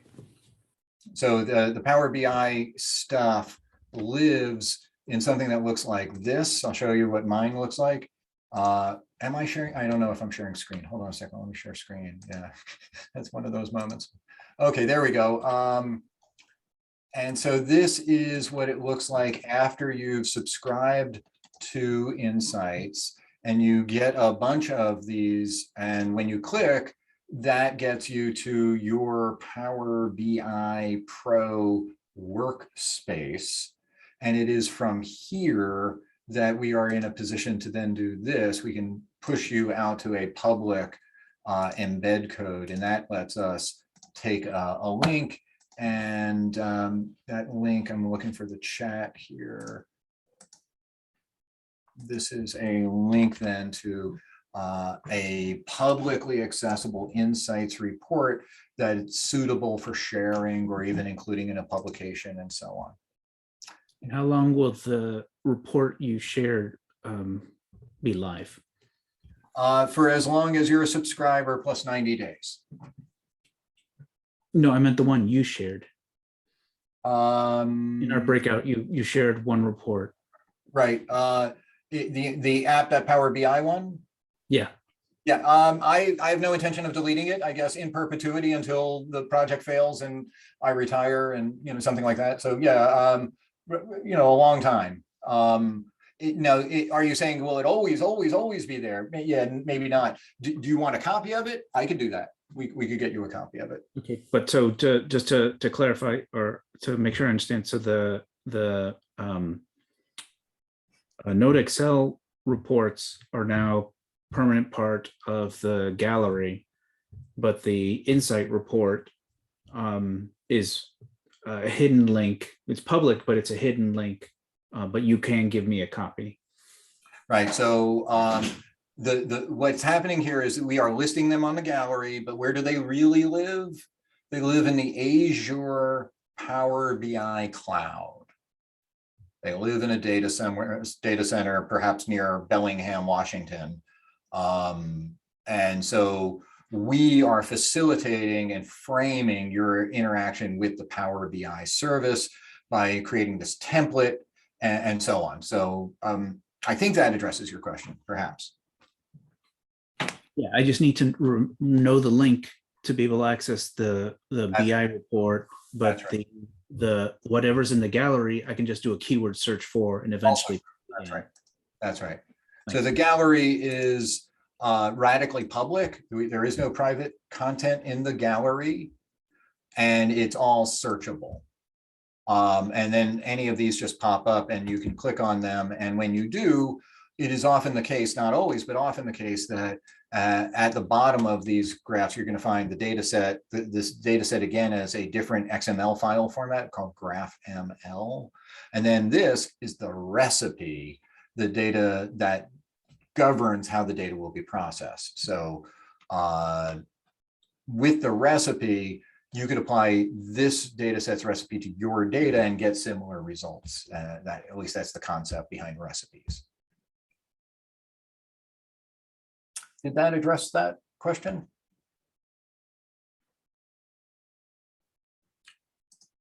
All right, were there other questions from the breakouts? Happy to address any.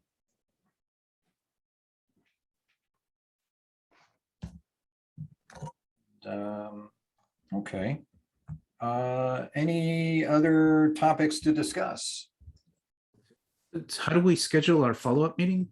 Oh yeah, info@smrfoundation.org. Let me provide that here. info@smrfoundation.org. Please provide your time zone. We'd like to know where you are. And we have folks in the EU in GMT +1, or is it +2? I think it's +1. And yeah, +1. And then I am physically in GMT -8. So that's California. And between the two, we usually can find a time that will work for both of us. I do see a question from Mode. Can we turn to Mode for a moment and hear his question? Okay, hello, Mark. I just want to ask one question based on my experience discussing with my group just now. You know, from my opinion that we have a problem to formulate the question. You know, so what is your tips? Do we have to formulate the question based on the anticipated output of SNA, or we can come up with a broad question, then we zoom into the results? So what is your tips? Yeah, so, I guess the real question is, what is the question? This really is driven by your methodological concerns. What do you want to know? In general, what we're finding is people want to know the answer to the question, what do we talk about when we talk about a topic? So if people are going to talk about public health or immigration or STEM or various gender identities, what gets talked about? So in some ways, step one is an adequate summary and documentation, because we don't have adequate summary and documentation. I think the next step is to talk about structural properties. Is this the kind of conversation that is egalitarian, or is it highly skewed? And as we've talked about, there is this notion of the power law distribution versus the normal curve. And I like to say that there really isn't anything normal about the normal curve, at least in social systems. And so when we look at, and I think you can see my screen, so you could see that we're looking at the graph gallery, and there's all sorts of differentially shaped networks here. They're not all the same. And so that's a point to be made. What shape did that conversation take? Now, the question is, well, what's the consequence? I mean, if it's this shape versus that shape, well, the shapes tell us something about the nature of the discussion. And so here in the Pew report, you can see, eventually, there we go, there are these different shapes. So is it a valid research question to ask the question, which shape is this discussion? Well, I think so, because they could be a variety of shapes. And maybe it's interesting that it's this shape and not that other shape. I think another research question is one highlighted by Melissa Eaton, and that is, who are the influential voices on a particular topic, and what is their background or credential to have that authority on that topic? And so if somebody is giving you dietary advice, but they have no dietary credential, that is a question to be asked. I mean, who are these people to be so prominently influential on these topics? And so that seems like it's another layer of interpretation and presentation in a paper. And then I think there's the question, is there controversy or polarization in the topic? And this can be measured by taking any group and another group and measuring how much do they align or diverge in terms of hashtag use, word use, URL use. And so that gives us a number between 0 and 1 on similarity of URLs, similarity of hashtags and words. And this allows us to say group 1 and group 2 are actually, basically in alignment. They move like this, where group 1 and group 2 actually are in non-alignment. They move like that. And that, I think, reveals some of the diversity of opinion on a topic. And so if we look at words like climate change or Green New Deal, we might find that there's a lot of people who are very positive and a few people who are very negative. And it might be interesting to be able to show the relative proportion of positive and negative sentiment within a discourse. So one broad point to make here is social media allows the tail to wag the dog. Very small groups of people can make larger noise than their size would predict. In NodeXL, we get to see, however active they are, that they remain in a very small cluster. And so when you're dealing with polarized, controversial, contentious topics, we often find that there can be a loud and angry group, but they often are small and in a marginal position. So I think one of the conclusions would be, can social media network data reveal a level of legitimacy of different ideological positions? So if people tell you electric cars pollute more than gasoline cars, people say that. If they were influential and they said that, would we be in a position to identify this person saying this thing, and then in some ways to be able to dispute this claim? Because it is said that electric cars are at least half less polluting, and as potentially as like 15% of the pollution of a gasoline car. Well, that's a fact. That is a very big fact. So we are recording and we will be sharing the videos. I hope that addresses Mode's question. Did that adequately do so? So that means, like me, I'm a beginner. So what do I need to address the question in two mechanic form, very mechanic, so that I can very structured my question, but like I see paper written by Wasim, the question he asked is very high order. So, so is that what you mean? I can imagine that it will take some discussion on any particular paper topic to sharpen the research question to be as well definable as possible. And ultimately, the question comes down to, is X greater than Y? And the question is, what's X, what's Y? And so we would like to make a claim that in this domain, this happened more than that happened. These people and their opinions were more prominent than others. So is that salient? Well, it depends on the theoretical framework. We could, for example, say social media has a liberal or left-wing bias.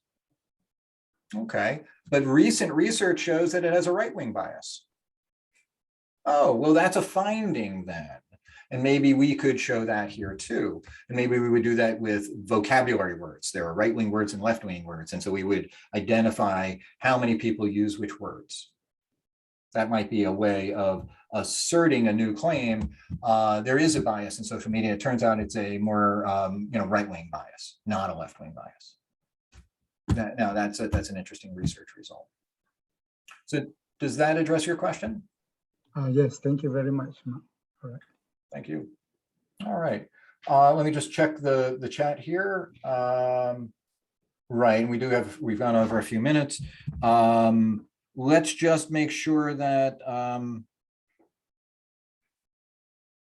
there are no other particular questions or issues. I think as we wrap up, you should know that you'll get an email probably within about a day or two, and that will contain the slides that were presented here along with the transcript of the chat and the video. Let me pass it back to Wasim and to Harold to see if they have any comments. And of course, any of our participants are welcome to chime in, but I think we'll be wrapping up relatively shortly. Okay. Yeah, no, nothing further to add from me. So in our group, we came up with some an overall topic and some sub research questions, and we had a look at. We eyeballed some tweets on Twitter as well to make sure our search queries would get the data, and what data we would get, what time period, and the types of insights as well. So we're working from that Google document. But yeah. Good. All right. We would be delighted to hear from you again. We are dedicated to the success of our users. I'm thinking about changing my title to Chief Customer Success Officer. And so we would like to ensure that when you go to use the tool, it's going to get you where you want to get. And if that requires, getting on a Skype call with you, that's great. We're happy to do that. So send us a time and a date, and we'll try to schedule for that time. And it is our hope that we can be like the people who make microscopes for biologists or telescopes for astronomers. We would like to be the tool maker, the instrument maker for this growing population of social media analysts, auditors, scrutinizers, evaluators, critics, but critics armed with empirical, objective, and quantifiable data. We're hoping you'll bring the receipts. So with that, I'd like to say thank you to my colleagues, Wasim and Harold, also, of course, to Alex Fenton, and great appreciation to Melissa Eaton for her contributions as well. I see many friendly faces on the call. It's nice to see Veronica and Marcos. A hello to Myung, and nice to see Matt. I see you on some of our events. Nice to see you again. To the others that we've seen on other events, it's nice to see you again. We will be doing more NodeXL events in the coming months. There is the winter school, which is essentially a 5-day intensive program, and that will be on January 17th. So that's quite a bit of a commitment. So it's gonna be 3 days like this, every other day for a week, and then there's project work in between and one-on-one sessions. But if you go to Eventbrite and look for NodeXL, and you have to hit the online events button because we're wholly virtual, at least for now. You'll see that we have upcoming events, and we hope to see you at one or more of those. So with that, if there are no other final comments, I guess I'll wish you well today. If you don't mind hanging on, Mark, I do have a quick question for you when we're done. Yeah, sure. All right, folks. Thank you. Appreciate it. Hope to see you again soon, certainly in the one-on-ones and maybe at a subsequent event. And I do look forward to seeing your maps appearing in the Graph Gallery and perhaps also in Insights. So thank you very much for your time and your attention today. Thanks everyone. Thanks, Mark. Bye-bye. Thank you, Harold. Thank you, Wasim. Thank you so much. Thank you. Thank you. So I don't mind if anyone actually listens to my question. If I don't know, but so if you have the original tweet, okay, and you have the second, and it's been shared and liked and whatever. Now, Twitter has removed the original tweet, but it appears that the share is still there. How do we put that back together? How do we put that connection back together? Yeah, okay, let me see if I can show you some slides. Let's see. Okay, so here's the deck.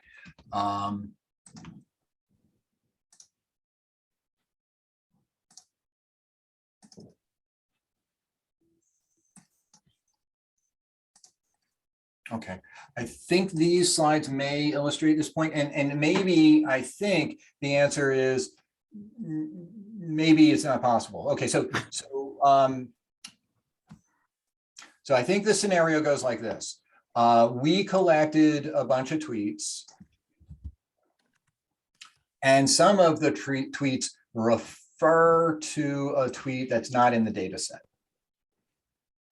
What do? We go and we collect it. And I think in your scenario, the question is, in between the time that tweet number 2 references tweet number 1 and the time that we collect, tweet number 1 has been deleted. Right. We go to get tweet number 1, we get told no tweet here.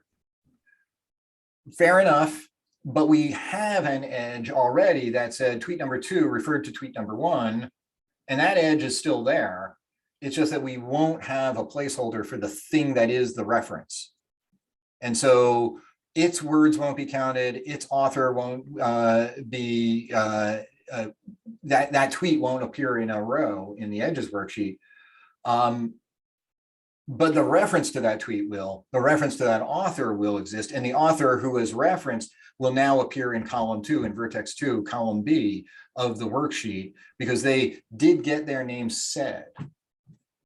But they won't appear as a column 1 person, a person who said something, because we never got that tweet, the one that they were the author of. And so that will generate a false negative. And that's true. but we will know there was an edge there. We would just not have the additional metadata of the data about that tweet on the other end of that wire. Does that make sense? It does, but we would be able to see that that edge existed. Is that what you're saying? Yes, the edge existed, but the thing that it connects to, we don't know anything about it. We know that it had an author, and we know the author's name, but let's say that tweet also mentioned 4 other people. We don't have those other 3 edges or 4 edges, depending on how you look at it. We don't know. So it is possible to have pieces of the graph knocked out or just never brought in. And then we are dealing with false negatives. The positive thing is that network data is really robust in the face of false negatives. And why is that?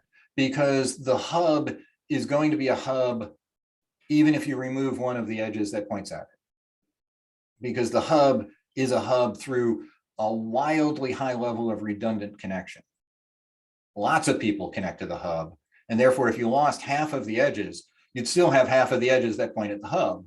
Right. So if you're not a hub and you only have 1 or 2 connections, and we lose randomly half of the connections, we could dramatically reassign you in the graph. You might fall from a position of hanging from the graph to boop, you fall off the graph. But if you're the hub and you've got all of these connections all around you, and we lose half of them, you still have the most number of connections left in the graph.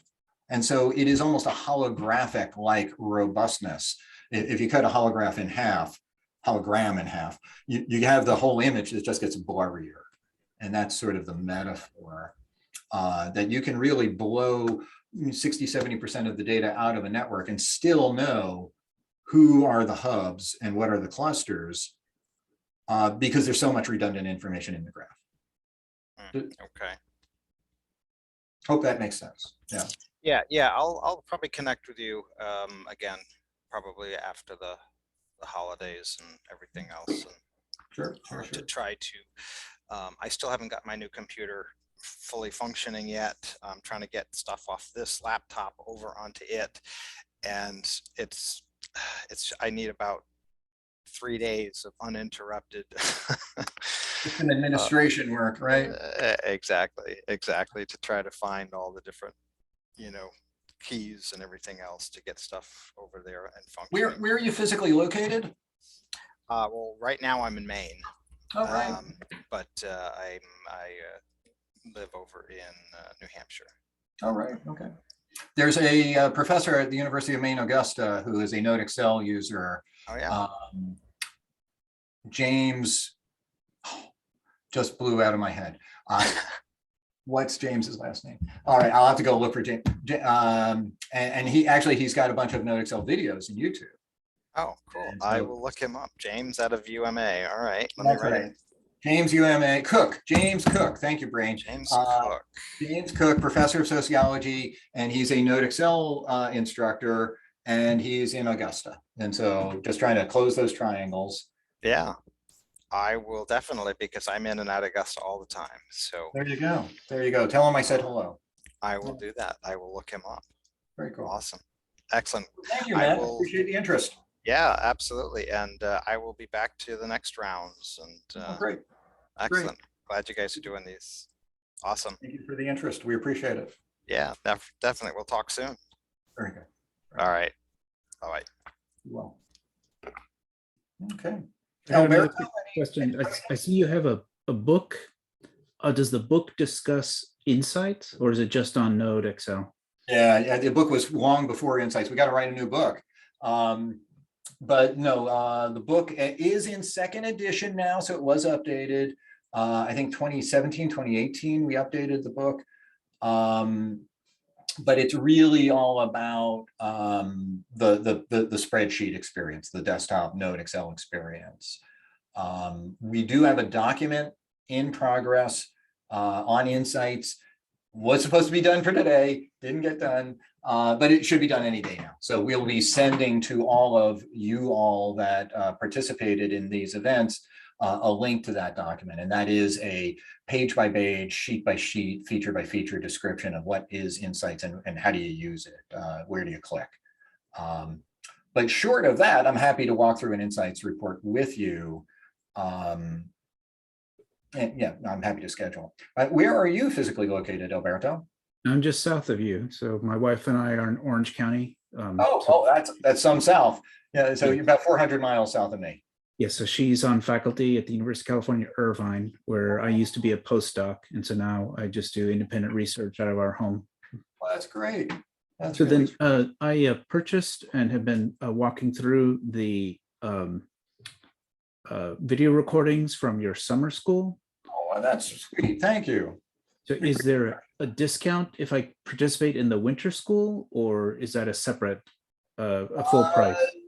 We can find you a discount if you've purchased the prior one, yeah, and you want to come to the live one. Yeah, send me an email that says you're a prior attendee and you would like a discount, and Wasim and I will figure out what your discount will be, but we'll give you a meaningful discount.